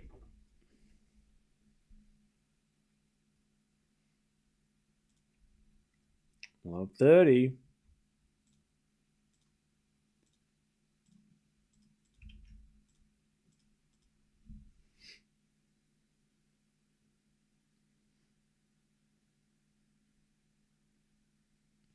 As we get a fault again from Anisimova. Second serve.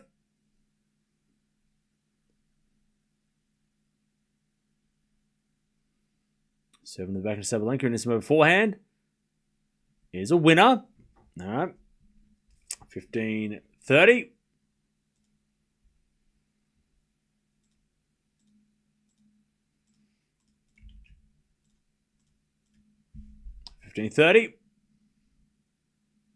She serves again.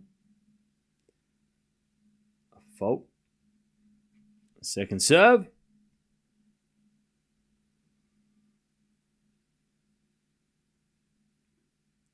An ace.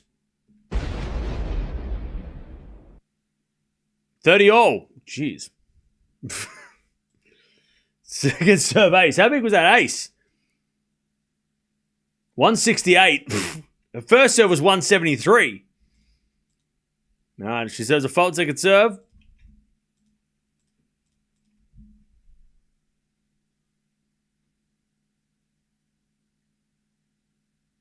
And there's a double fault this time. Okay. All right. 30-40.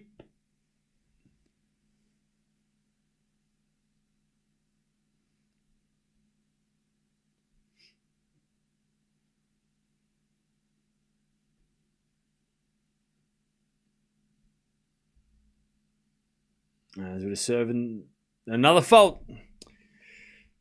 Second serve.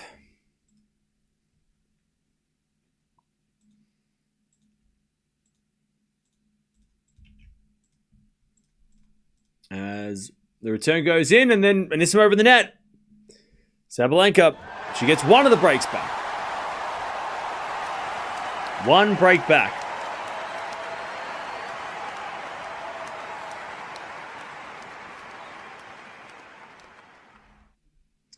Okay.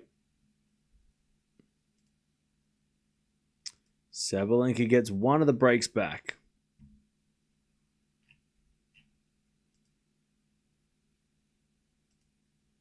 And then Sabalenka hits in there, love 15, okay.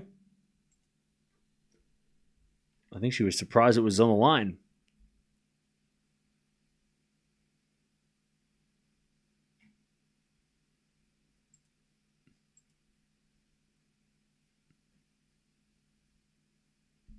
Love 15. Serving to the back end of Anisimova. Back into Sabalenka. Goes long. Love 30. This actually might work out well for Anisimova. Love 30. This might actually be okay. Love 30.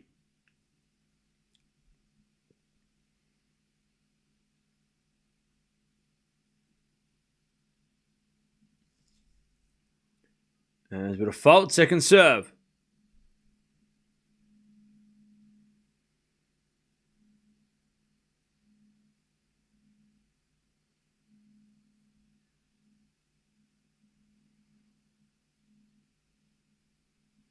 Sabalenka forehand cross-court winner, passing shot winner. And it's 15-30.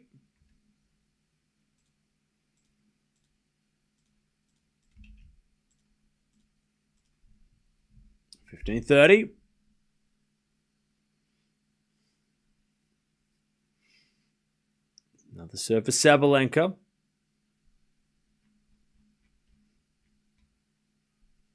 She serves a fault.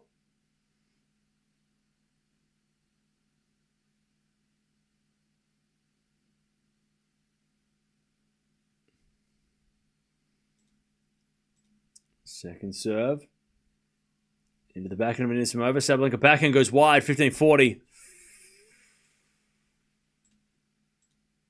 Anisimova to take the second set.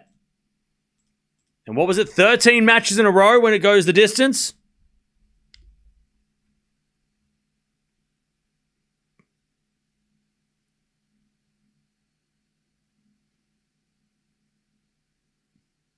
As the backhand goes long by Sabalenka. We're going three. We're going three. Anisimova takes the second off a Sabalenka backhand error. And we are going to a third. And somebody in the chat said that it was 13 matches in a row. I have to double check that. That Anisimova has won when it goes the distance. Which is a crazy number. And I mean, I'm sure it's right, but it sounds crazy. How is that even possible?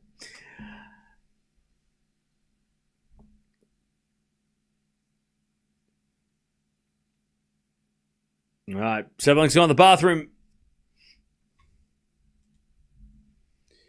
And we are going to a third.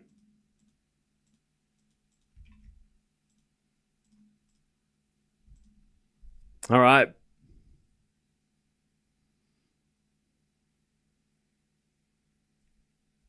Just happy Amanda is going through the final. What do you mean? It hasn't finished yet. We still got one more set. The hell?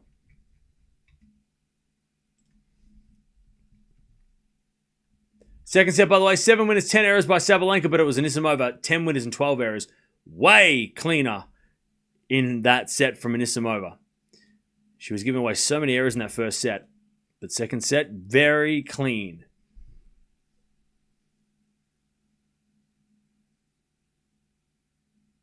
Musetti is now serving for the match. Oh, shit. Chat, it had to be this way. Like, the ATP Finals had to go down to the wire. Musetti has to be in the final against Djokovic, and if he wins, he's into the finals, and he deserves it if he beats Djokovic. I mean, that's... I know, like, it has to do... For the story, it has to be there, for the story. Yeah, I mean, I told you, like, he's going to win, like, 10 minutes ago. When he was down match point. Like, it's destiny, you know? It's got to be this way. Amanda literally plays better than her opponent in every match I've watched. Cool.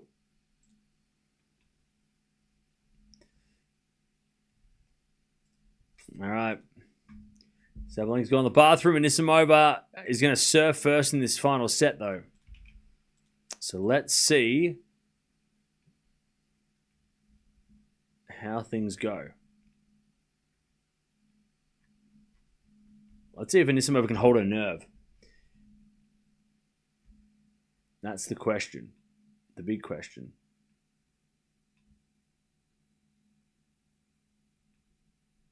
Anisimova, by the way, is having a very animated discussion with her coach. It is a very, very energized discussion.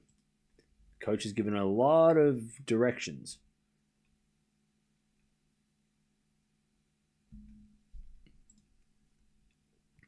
Who's the coach of the year? Ooh, that's a good question.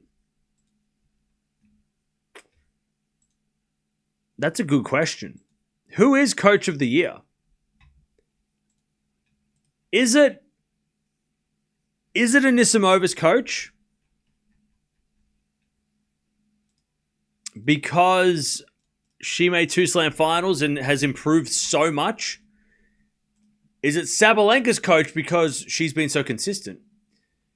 Is it Wim Fizet because Swiatek winning Wimbledon was pretty impressive? Is it Keys? I mean, I would probably say it's got to be Anisimova's coach, right? Because she's not only just gone from she's so improved so much, but also 2 Grand Slam finals, 2 Masters 1000s, right? Multiple wins over the best players on the planet. You know, beating Swiatek, beating, Sabalenka, beating all these players, Coco and stuff. I think it's got to be, right? Like, she has been the most impressive player this year.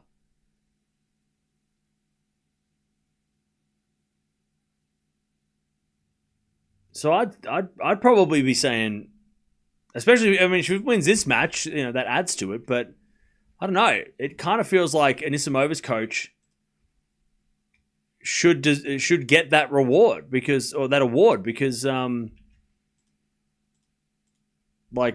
she's been. I mean, she's the only 2 players have made 2 slam finals this year, minimum. I mean, Sabalenka made 3 finals of slams, but we expect that from her. So, and her coach got coach of the year last year. So we Sabalenka making finals of slams is what we expect. We don't expect it from Anisimova. She's, I don't know. I would be leaning Anisimova's coach. I think because we expected that from Sabalenka. We expected her to make slam finals, win finals.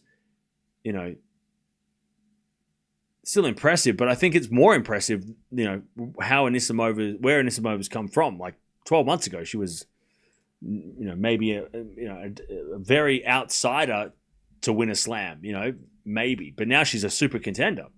Back-to-back finals, 1,000. So I would say Anisimova's coach has probably been the best. He deserves the most credit, right? Sabalenka hits it out, 30-15. Yeah, top 5, right? I mean, match point Musetti. Chat, what did I tell you? It's his destiny. The tennis gods will it. They are making it so. It is destiny. 40-15. It has to be Musetti versus Djokovic. It has to be. Winner of this plays Raducanu, by the way. Musetti wins. It had to come down to the last match of the year, didn't it now?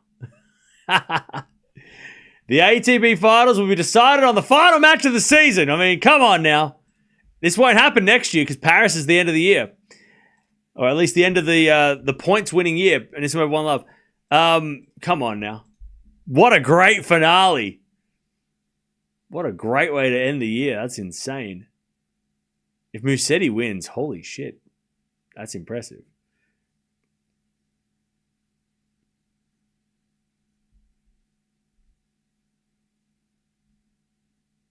I think Keys will divorce her coach. Can you leave?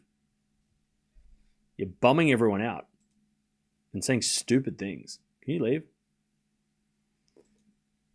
Please leave. Bye. Thank you. Miss negative. Anisimova hits it out. 15 love.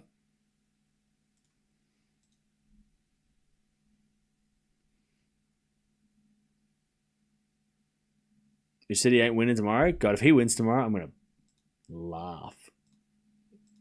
Because in like disbelief, not like laugh at you or Djokovic. I'm just going to laugh because it's just going to be like, how the fuck did he do that? Right? Chad, I mean, did anyone give Musetti a hope to make the final? Like, the way Musetti's been playing, or at least like, he's been okay. He's been good this year, right? Obviously. But, like, did anyone else give Musetti a chance in hell to qualify? Like, I was like, that's a lot of pressure. You got to win 4 matches. You got to win the tournament. You haven't won a title in 3 years. You got to win the title. And he's won. He's made the final. And if he loses to Djokovic, it sucks that he came this close. But, like, that's so impressive. He was the number. Okay, so number 2 seed. You're like, oh yeah, Musetti should make the final. Like you didn't think Stan could beat him. You didn't Korda could beat him. You thought he was like, oh yeah, he's gonna get through. So you were confident in Musetti. Well, good for you. I wasn't. I was like, I thought he would fumble the first hurdle. I thought, oh shit, and he almost did. I thought, oh no, he's gonna lose the Stan. The pressures are too high. The task is too hard. But he's made the final. He's literally 1 match away from making it himself. And I love that. I love that he gets an opportunity to do that. Even if he loses, if he loses tomorrow, I don't care. I'll be like, yeah, okay, he lost to Djokovic. Whoop-de-doo, everyone does. But I'm impressed. Musetti deserves credit for at least giving himself a chance. Like he has done, because I just didn't think. I thought he'd lose against Muller, to be honest. I thought, like, he beat Stan. I'm like, oh, he's going to struggle now. It's only going to get harder. And then he beats Muller, who is no slouch. Muller's been good. Korda, obviously, he just beat. I thought for sure, like, after the Stan match, I was like, oh, God. That was a good try, right? Good for him. Love that. Love that. For Musetti. I love that he gets an opportunity to qualify on his own racket. You know? He deserves to be there. You know? He earned it. Anyways, 30-15. We'll talk about that tomorrow. We'll watch that tomorrow. Sabalenka backhand slice. No. Anisimova hit it wide. And it's 30 all. Anisimova trying to stay in front in the final set.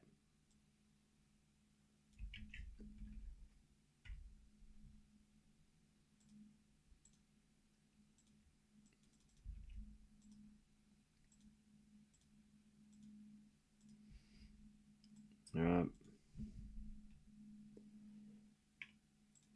As the return goes in, the front of Anisimova. Oh, and Anisimova pushed it wide. Oh, no, Anisimova's starting to get a little frustrated. She's starting to struggle. She held her nerve well against Swiatek. Can she do it against Sabalenka?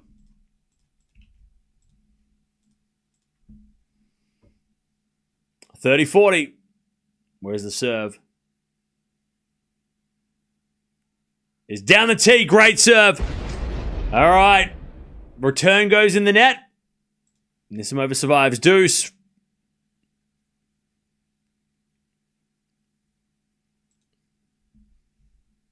All right, deuce.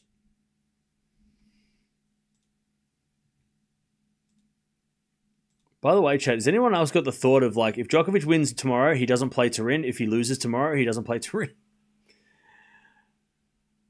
Sorry, if Musetti wins tomorrow, he goes to Turin. If he loses tomorrow, he goes to Turin. Does anyone else get that vibe?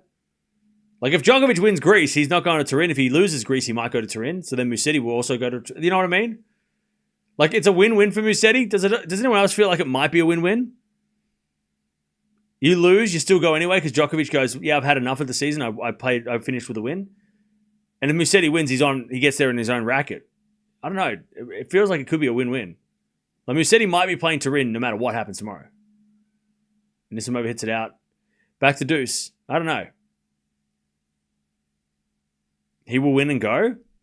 That would be impressive. Like, that would be amazing. You win your first title in 3 years and you beat Djokovic to do it on a hard court? Go on, play Turin. Go on. Go to Turin. Go on, Lorenzo. We love that for you. Backhand return in the net by Sabalenka. And it's advantage Anisimova.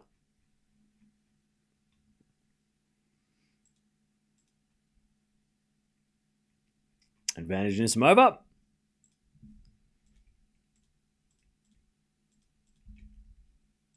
To take the lead again. She serves an ace. Clutch. Clutch from Anisimova. You know what? Anisimova winning the Australian Open kind of makes sense. Anyone else feel that? Anisimova Australian Open champion. It kind of has a ring to it. Do I pick her to win that, though? I don't know. Maybe. Maybe that's who I pick.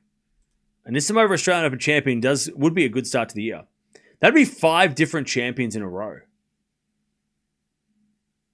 That'd be pretty sick. All right. 2-1. Anisimova leads the final set. Winner plays Raducanu on tomorrow. On tomorrow. In tomorrow. At the tomorrow.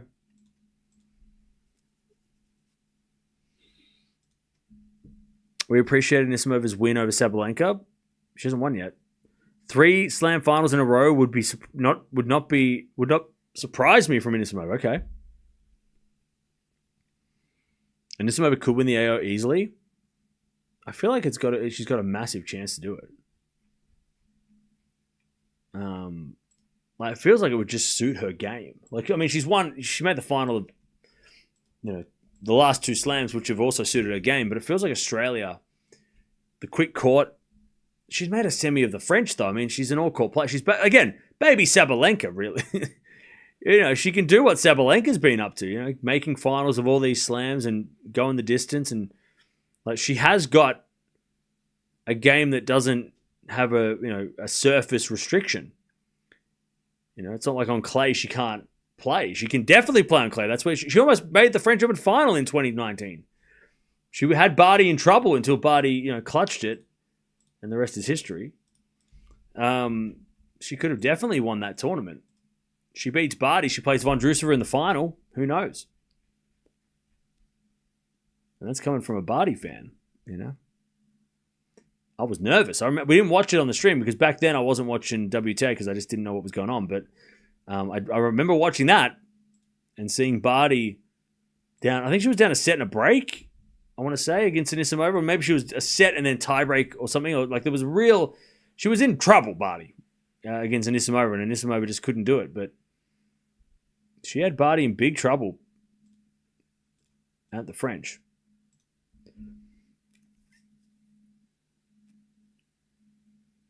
All right.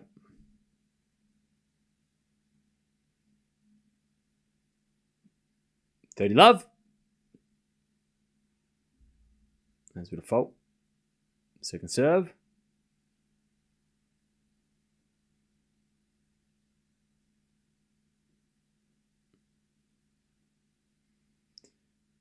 Serve to the forehand of Anisimova. Forehand of Sabalenka. Anisimova forehand again. The forehand of Sabalenka. To the forehand of Anisimova. Sabalenka backhand in the net. And it's 30-15.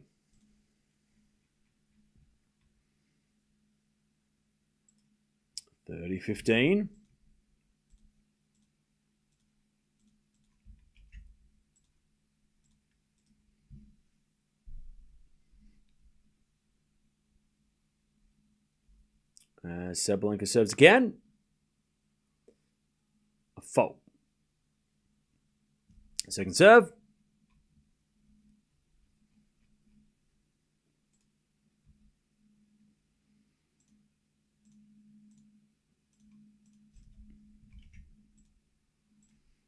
As the return goes out by Anisimova, 40-15.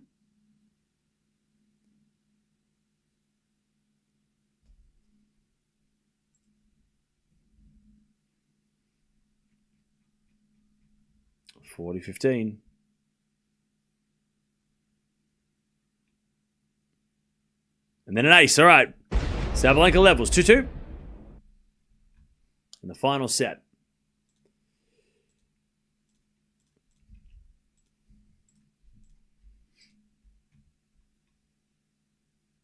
Connor's group is supposed to play Sunday.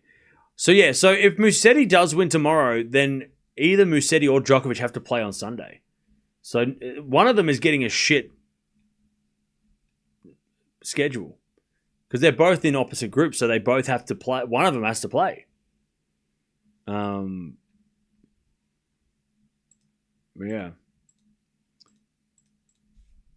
And Djokovic is in the Connors group, right? So, I mean, maybe that'll be the decision that he makes. I mean, the sad part would be if Djokovic wins tomorrow, doesn't play, and then Musetti takes his place, and then he has to play on Sunday. That'd be shit. For him as well, right? I mean, it would suck for him.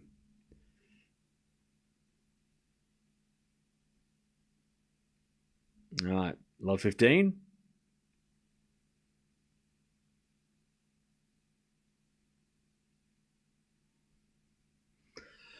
So we're going to serve again. Into the forehand of Sabalenka, and then Anisimova puts away the forehand winner.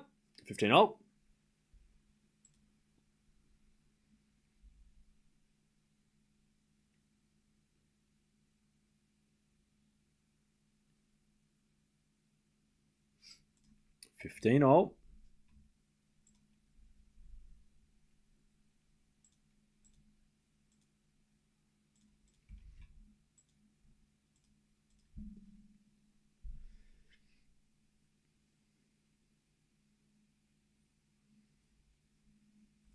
All right, 15-0. As the return goes out by Sabalenka, 30-15.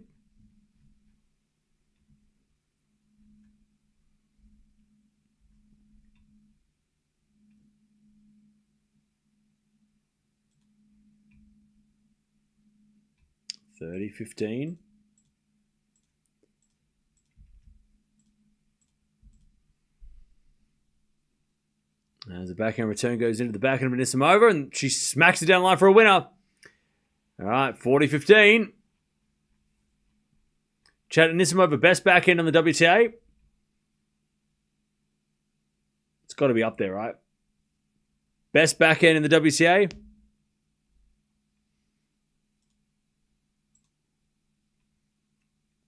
As the return goes the forehand of Anisimova. She puts it away. All right, 3-2. She keeps the lead in the final set.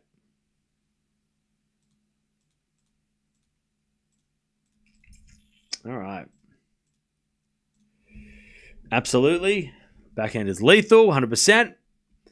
Who's got the second best backhand?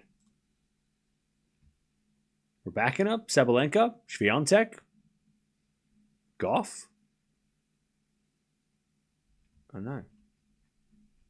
Pegula? Coco?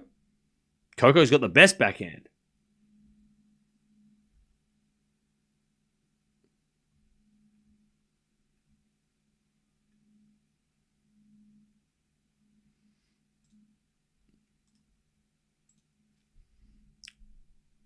All right. Andreeva?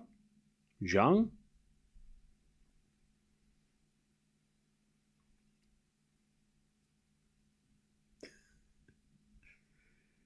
What happened to Zhang this year? She was injured.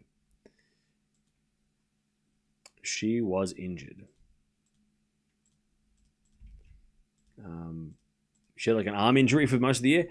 But she's one next year that would be comeback player of the year if she gets healthy and gets. And look, I still think Zhang's going to win a slam. She's definitely got. I mean, her serve, incredible. It's not as good as Raducanu's, but it's definitely top 3. Best serve. One of the best serves on the WTA. She'll be back next year. She's only like 22 as well, so.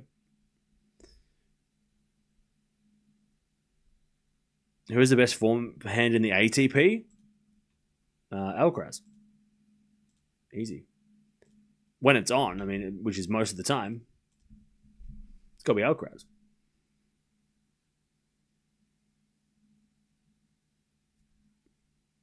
All right.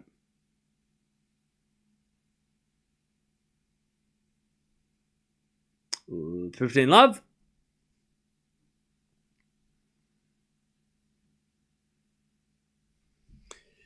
Sabalenka serves again.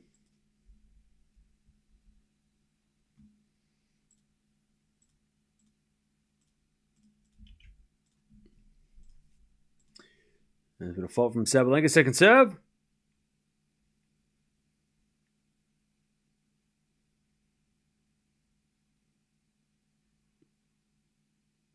As we're back in Sabalenka down the line, and this move puts up a lob.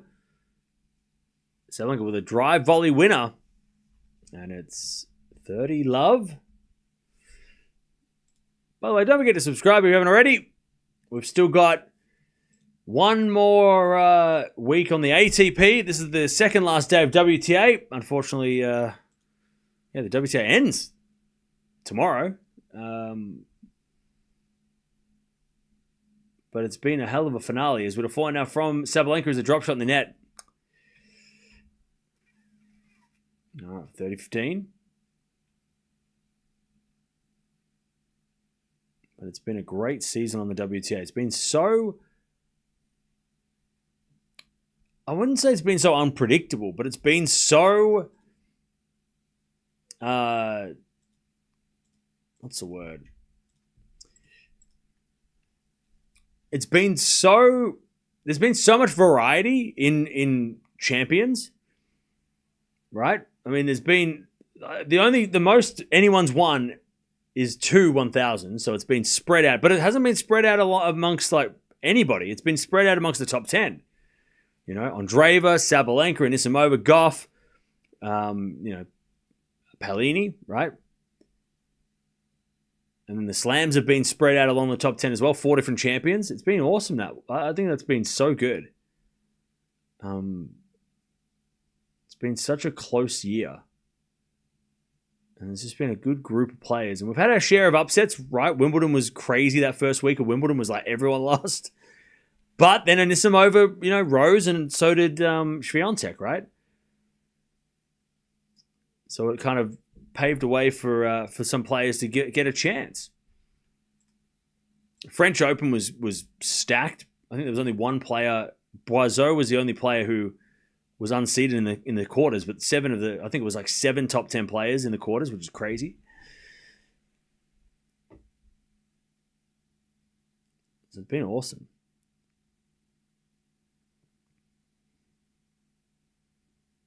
All right, 40-30.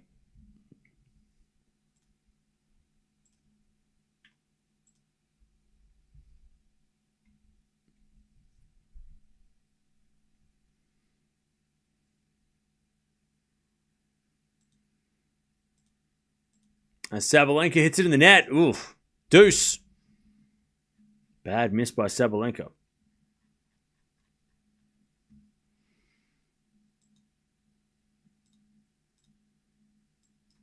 Now we get the deuce.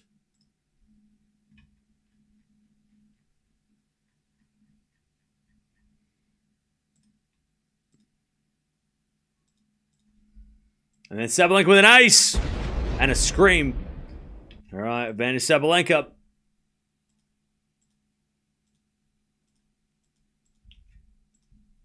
To take the leveling game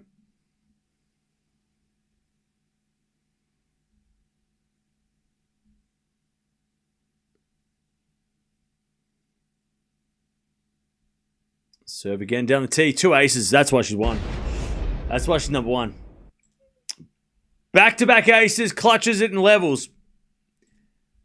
Sabalenka 3-0.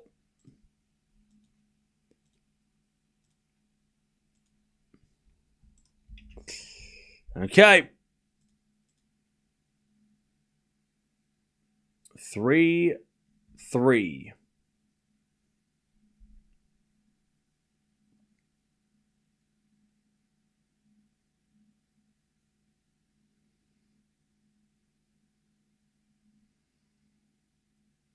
As we return into the backhand of Anisimova, Sabalenka slice. Anisimova comes in with a forehand.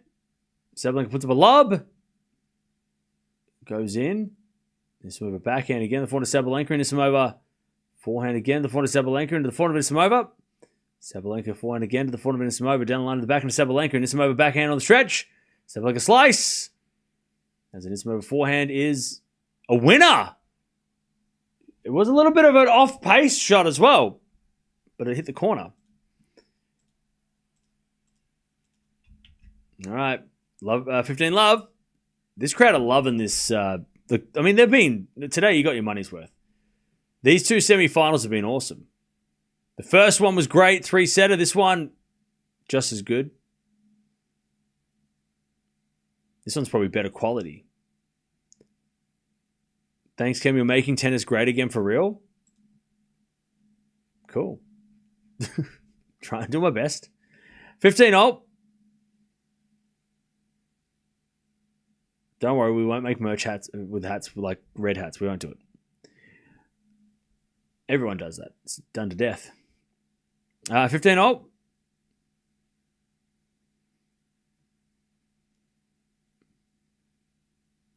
As the return. Nope, that's a fault. Second serve. Why shouldn't Ole play Turin? There is nothing in it for him. Because I want to see him play Alcaraz. Because I said so. Why should he play? Because I want him to play. Sabalenka hits a winner 15-30. Because I want him to play. All right?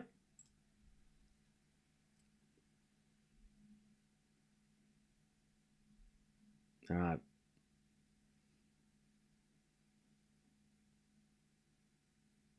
Anisimova looking stressed. 15-30.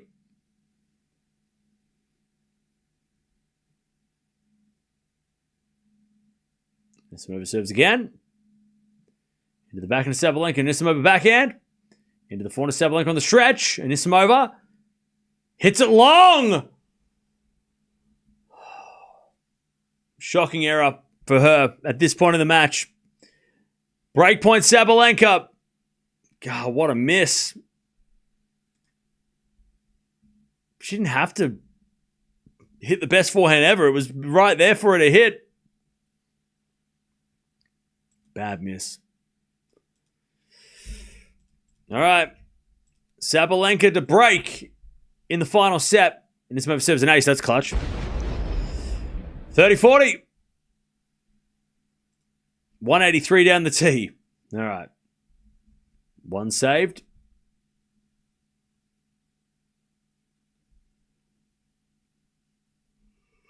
Oh, 30-40. And then she serves a fault. Second serve.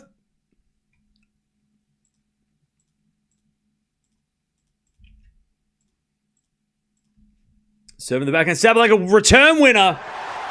And a big roar from Sabalenka. 4-3. Sabalenka has the break in the final set.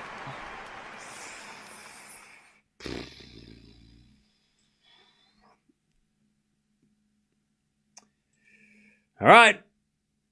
Sabalenka with the final set break.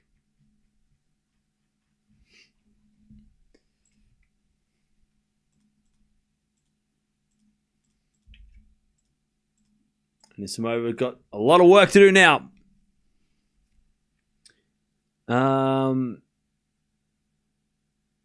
But winner plays Raducanu tomorrow. So get ready for that one. That's going to be super interesting. Again, either of these players against Raducanu is going to be a hell of a match. And then, of course, we've got Djokovic versus Musetti, which is kind of fire as well. I mean, top 10 clash to end the year, to end the regular season is kind of fire. And then you got Norrie versus Tien, who, nobody is paying attention to, unfortunately. That's what happens when you have matches at the end of the year like this. Because was anyone watching last week? We're watching Paris. One tournament had to be, missed out on. What's the most surprising win of the year? Most surprising win of the year.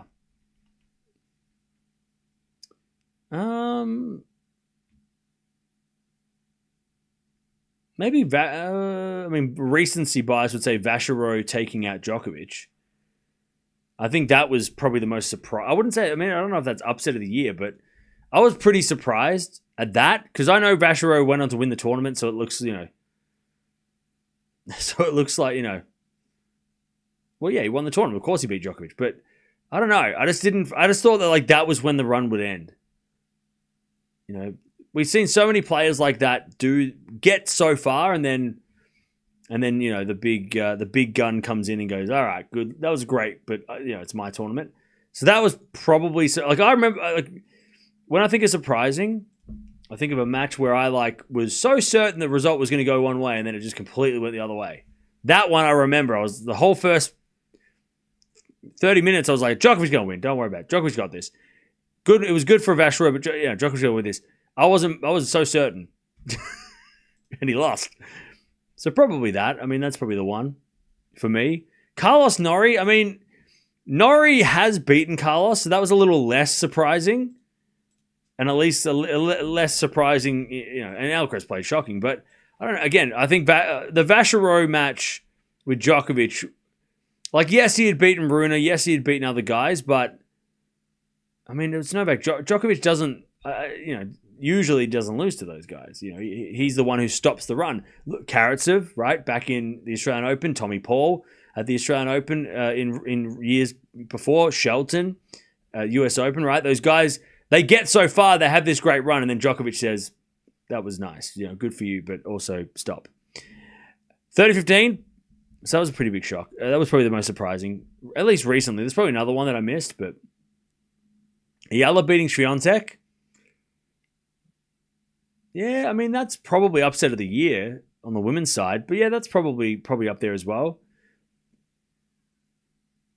Again, even though Swiatek wasn't playing well at the time, you still expected her to not lose that match, right? We all expected her to get through, even though she wasn't playing her best. Maybe Swiatek winning Wimbledon might be the biggest surprise on the women's side. I don't think anyone gave her a chance to win Wimbledon, especially considering after the French Open she hadn't played well on the clay, and grass was not really. We didn't think she'd. I don't know. That was pretty surprising. In a good way, though. Good surprising. The Wimbledon final itself was surprising. That scoreline was a total surprise. I thought Anisimova would be a lot better in that final. She proved that she's proven that since, right? Playing Swiatek. All right, backhand goes into the forehand of Sabalenka. By the way, 30-all, big point coming up. Sabalenka trying to keep the break. He's going to find out Anisimova down the line to the slice of Sabalenka. Anisimova comes to the net. Sabalenka forehand. Anisimova volley. Sabalenka backhand winner down the line. That is so clutch by Sabalenka. What a point. 40-30. Needed that point. She loses that and she gets broken. This match is alive, but crazy shot from Sabalenka. That's a decent volley by Anisimova. What a shot. What a pickup.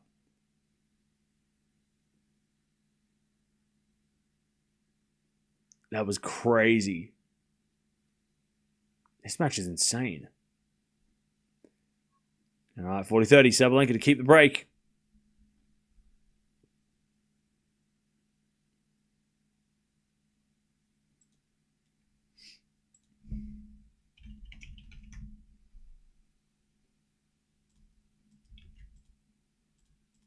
As the return goes in the back into Sabalenka, backing out from Anisimova. And Sabalenka hits it long. on the forehand. We get to deuce.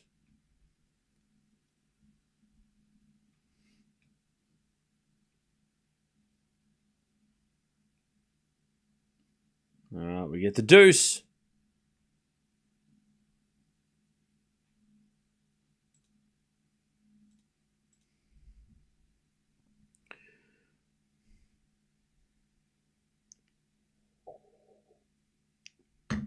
All right, as we default second serve.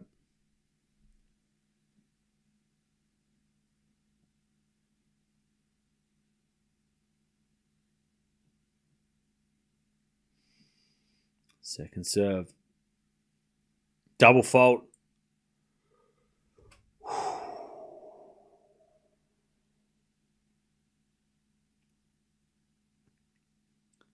Advantage Anisimova.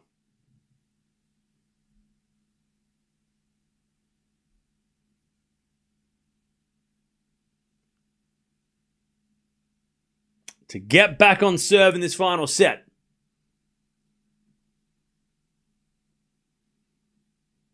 Sabalenka serves. Anisimova slice return. Goes long. Sabalenka survives. Back to deuce.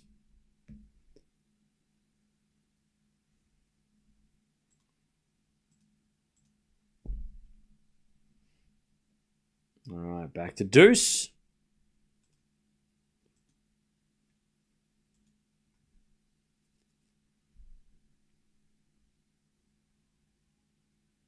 As that goes out by Anisimova and she's on the ground. Advantage Sabalenka.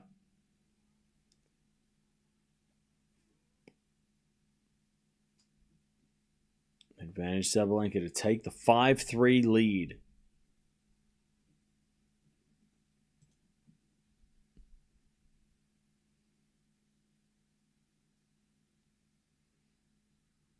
Good serve to the forehand. Anisimova return goes out. All right, 5-3. Sabalenka leads.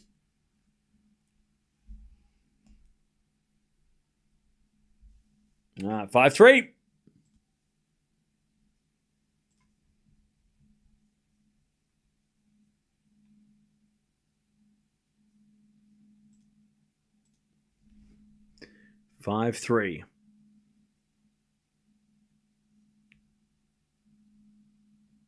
Anisimova serving to stay in the match.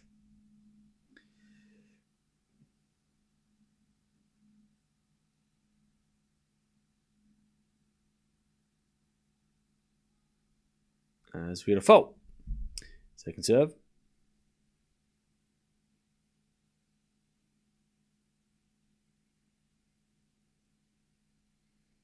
Serving to the backhand Sabalenka. Anisimova backhand. To the forehand of Sabalenka. Anisimova forehand of the line. Sabalenka backhand cross. It's caught into the backhand of Anisimova. Backhand to backhand rally. And Anisimova wins the point. Sabalenka hits it out 15 love.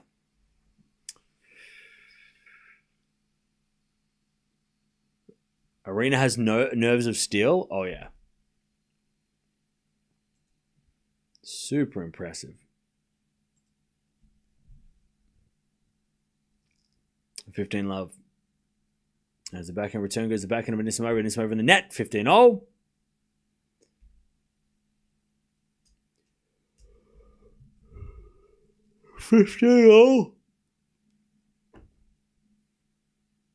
Been a long match.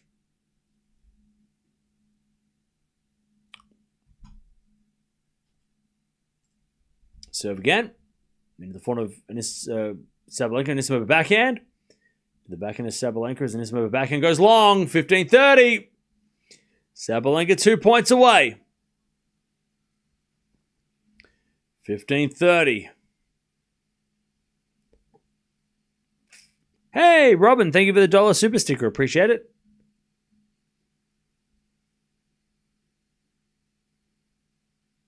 $15.30. First serve is a fault. Cam, what's the biggest technical game difference between these two players? Good question. 15-30. As we're serving the back of Sabalenka, return goes into the back of Anisimova. Sabalenka forehand to the forehand of Anisimova, hits it in the net. Match points. Sabalenka. I was gonna say Well, like, experience and probably mentality, but that's not technical. All right. 1540. But I think that might be the answer. I know it's not technical, but by the way, everybody, match point Sabalenka. I know. Let me do the commentary. All right, 1540, match points to take on Raducanu in the final tomorrow. And this is over to serve.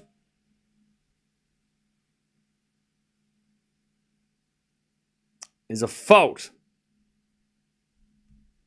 Second serve.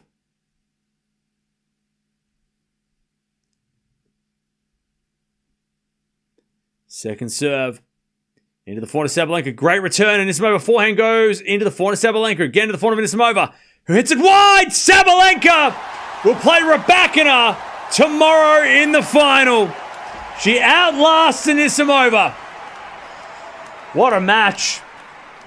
And what a year for Anisimova. I mean, what a season. And she's only getting started, Anisimova. If she stays healthy, Grand Slam glory next year, for sure. This was just the start of what she can do. She's only shown, like, a small part of her power. Anisimova, she gets a little more experience. I mean, all these losses, Grand Slam finals, these matches like this, they're gonna improve her, and she's gonna be even more formidable next year. But Sabalenka's number one. So, I mean, hey, you lost to the best player on the planet. So did everybody else, right? Great season by Anisimova. Most improved player of the year by a mile. I think her coach gets coach of the year. At least that's who I'm picking. I think he gets coach of the year. 2 1000s, 2 Grand Slam finals, multiple top 10 wins. Not to mention top 2 wins is right, right as well, right? Beating Sabalenka, beating Swiatek at Grand Slams. I mean, come on now. Who's done that recently? All right. But there's your final. Sabalenka will play Raducanu. The 2 undefeated players in the tournament will take each other on the final. Let's hope Raducanu is fit for it. Hopefully she hasn't got any pain from today. It'd be a shame if we had, if it wasn't the final that we all want to see. Like Berlin. What happened in Berlin? All right. 2 hours and 22 minutes. Yeah, my favorite number. All right. What a match. I mean, we've got, besides Pegula, I mean, we had 3 of the biggest hitters in the world all competing against each other today. It's going to be a fiery match tomorrow, fired up match. And then we've got Mirra Djokovic as well. It's a big day. Big, big day.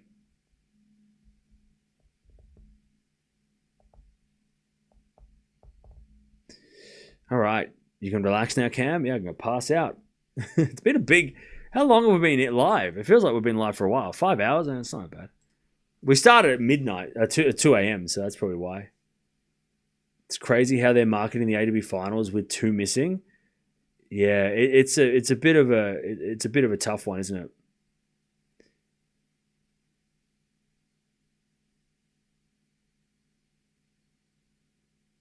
You truly have some unreal tennis reads. You just won me $500. Paul, can you record yourself saying that in a video and send it to every person who makes fun of my predictions? Like, personally email it to them. Actually, you know what? Even better. Put it on a DVD and send it to them. Just exactly what you just said. Like, you truly some unreal reads. Because I need that. And send one to me. Send it to the PO box so that I can replay it and feel better about myself. That'd be really handy. Thank you. Congrats. By the way, I did nothing. You won that money. You fair and square. You got that. Think we just saw Cam's old account? Shut up. Well, I wasn't even typing. How the hell would I type? Hell, I wasn't typing shit. $10 into 450. We're back into 3 sets. Sabalenka 3 sets. And then my own leg, Norrie 3 sets. When the Norrie matches, like, that made the difference. So I can't claim that. All right, I can claim 66% of that. All right. By the way, did I say Raducanu and Sabalenka in 3? Did I actually say that? Chad, I'm a genius. Um, apparently, both players, Sabalenka and Raducanu, are unbeaten in indoors this year. Yeah, they would be, because this is the only indoor tournament they've played. Has there been... Oh, and Stuttgart. Didn't they play Stuttgart? That's indoors.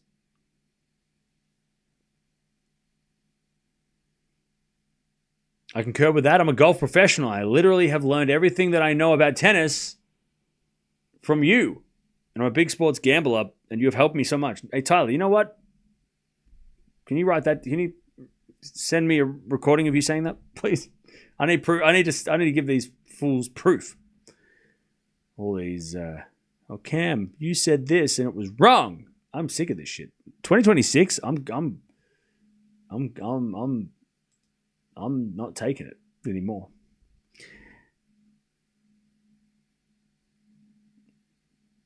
I will. No, I'm just kidding. You don't have to do that.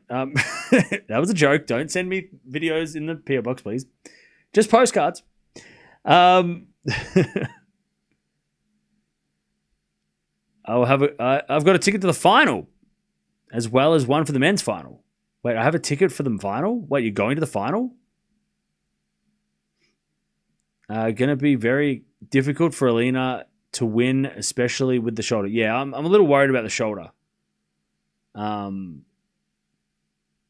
I'll probably go Sabalenka, I'm thinking, but yeah, the shoulders like, it was an issue against Pegula, it just didn't result in a loss. Like, she fought through, but it was definitely a problem. And Sabalenka is going to hit a lot harder, so that shoulder is going to get a lot more, like a lot, not like she's going to, if you think about hitting a return, right, or hitting it off a Sabalenka shot as opposed to a Pegula shot, the power coming from Sabalenka is going to put a lot more pressure on the shoulder and a lot more pain in the arm, right? Because the ball's coming through, and the serve as well, right? I mean, trying to return a Sabalenka serve is going to be a lot harder on the shoulder for Raducanu. So that's where I'm thinking. I'm not a doctor, but that's where I'm thinking maybe Sabalenka. But I'm not a doctor. I'm not a doctor. Would Sabalenka be the first time championship? Yeah. So whoever wins is the first time champion. Neither player has won. Sabalenka made the final here 3 years ago, 22. She lost to Garcia. Raducanu never made the final. She made the semis in Cancun, I think. Did she make the semis? No, she missed the semis by this much. She's never made it to the final. Yeah, the shoulder's a bummer. If her shoulder was fine, I would love for Raducanu to win. Maybe she still will win, because it didn't affect her after the first set today. I thought for sure, I'm like, oh no, she's not going to be able to win this. She's got a bad shoulder and Pegula's playing well. But she persevered. But against Sabalenka, I just think Sabalenka is just not going to let... First, she's not going to let Raducanu back in the match, but she's also not going to... It's not going to be easier against Sabalenka. It's only getting harder and worse. What happened to Garcia? She retired this year after a very good career. I honestly didn't much about tennis ball cam. Now I'm educated and make a lot of smarter bets. I gotta start charging for this. Maybe I should open a school. This is the school of hard knocks. Sabalenka may be the first female tennis player of all time, or the best female tennis player of all time, and that's Serena. But she's great. Sabalenka's awesome.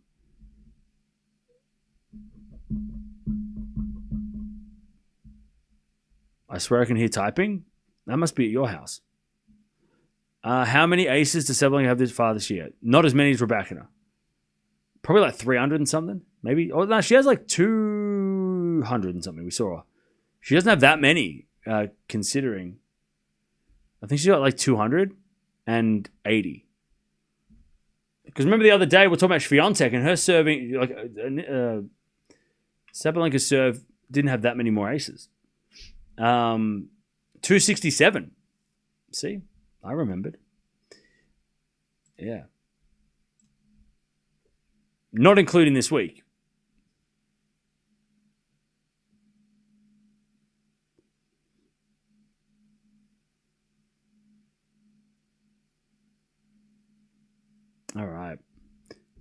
Cool. I didn't realize this, but apparently none of the semi-finalists this year had ever won the WTA Finals. Yeah. They're all first. They're all trying to win their first WTA Finals. Tennis Channel just talked about the 500 plus aces from Raducanu. I'd say they watch your channel. You're a legend. Now, they were talking about it before. We can't claim that other people are watching the channel and then and keeping up. I refuse to think that anyone is watching this channel and then anyone important is watching this channel and then going off and saying, "Oh, I heard the thing." All I can say is that we definitely have been tracking it for months, at least weeks, not months. We've been tracking it for at least the last month, right? From Ningbo to now, we were counting down the aces. We weren't on the screen, but we're definitely keeping track of the aces. We can claim that we've been talking about it longer than anybody else. Back when she was on like 440 aces, we're going, hey, she could get this. She just got to do this, this, and this. We've been tracking the aces ever since. But this week, I mean, maybe today people started to like notice it a bit more, but we can claim that no one was talking about the 500 record 4 weeks ago, like we were, or 3 weeks ago.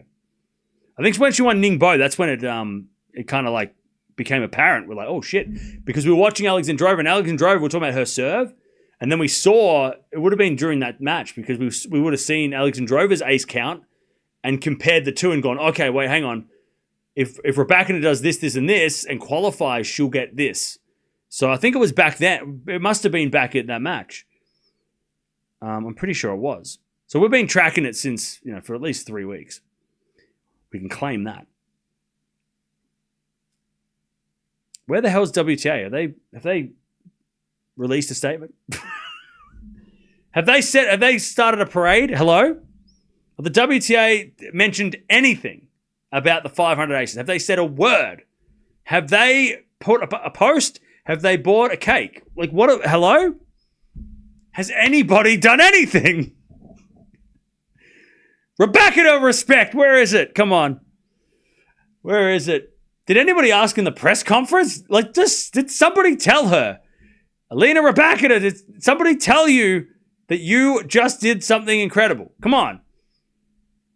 WTA crickets. They all went to sleep. They didn't even see it. The hell? Come on. We need some acknowledgements here.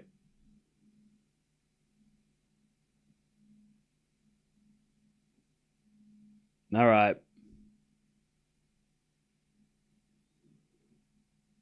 I have a feeling the next player to hire Gavin McMillan biometric will be Aryna for the shoulder. I think her shoulder's just like wear.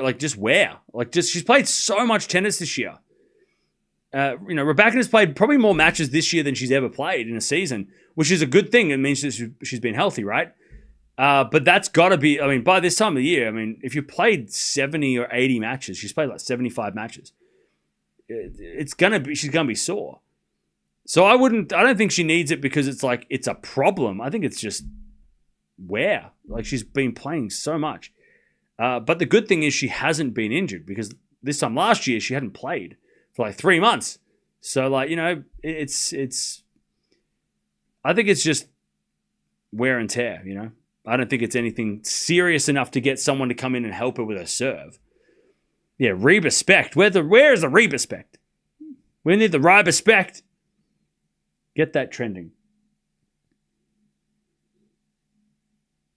We should send Raducanu some flowers. We've been giving her flowers for weeks. Verbal flowers. Tennis Channel wouldn't even know it was a thing if we didn't mention it. I'm just kidding. They don't watch this. One in the chat if you're Tennis Channel. One in the chat if you're here. If you are here, I feel like I'm like in a haunted house and I'm talking to a ghost. Tennis Channel, if you are in the room with us, make yourself known. We mean you no harm. If you have, this is a safe place. No? Anybody? No? Okay. They're not here. They're not here, guys. I told you, they're not here. You're all pretending to be. You're all cosplaying as Tennis Channel, but you're all not Tennis Channel. Unless you are secret employees. Are you spies? Chat, are you spies? Who's spying? Yep, Raducanu and Pliskova 500 Ace Club. That's it. It's a huge deal. Raducanu and Sabalenka are the only two players. By the way, chat, who haven't lost a match yet. Yep. I love that Raducanu's the final because you know what we're going to do tomorrow. I'm going to talk about it all day. We're going to talk about that final, and I'm going to talk about the 500 aces. You know I'm going to talk about it. If you're sick of it, well, prepare. You know I'm going to talk about it. Sabalenka reverses Raducanu, 500 aces. I'm going to mention it. We're going to have a drinking competition. You know, if you don't drink, then drink water. And you're going to take a shot every time I say 500 because I'm going to say it a lot. Anyways, I'll be back tomorrow. We're going off the rails. Big day tomorrow. Final of the WTA Finals. Final of Athens is actually huge. Djokovic trying to win a title and obviously Musetti trying to qualify for the ATP Finals. So tomorrow's going to be huge. Cam, show us the game. Hey, why don't you just relax? And then also Tien's playing, so we'll keep an eye on his result as well against Norrie. We're not going to watch that, but we'll keep an eye anyway. But yeah, big day. Last day of the WTA season. What a year it's been. It's been a hell of a season on the WTA. It's been what a great year for the WTA, and they should mention the 500 aces. Just to cap it off. But maybe they'll do it tomorrow. Maybe they'll give her a trophy or something with the trophy. But I'll see you tomorrow. Bye.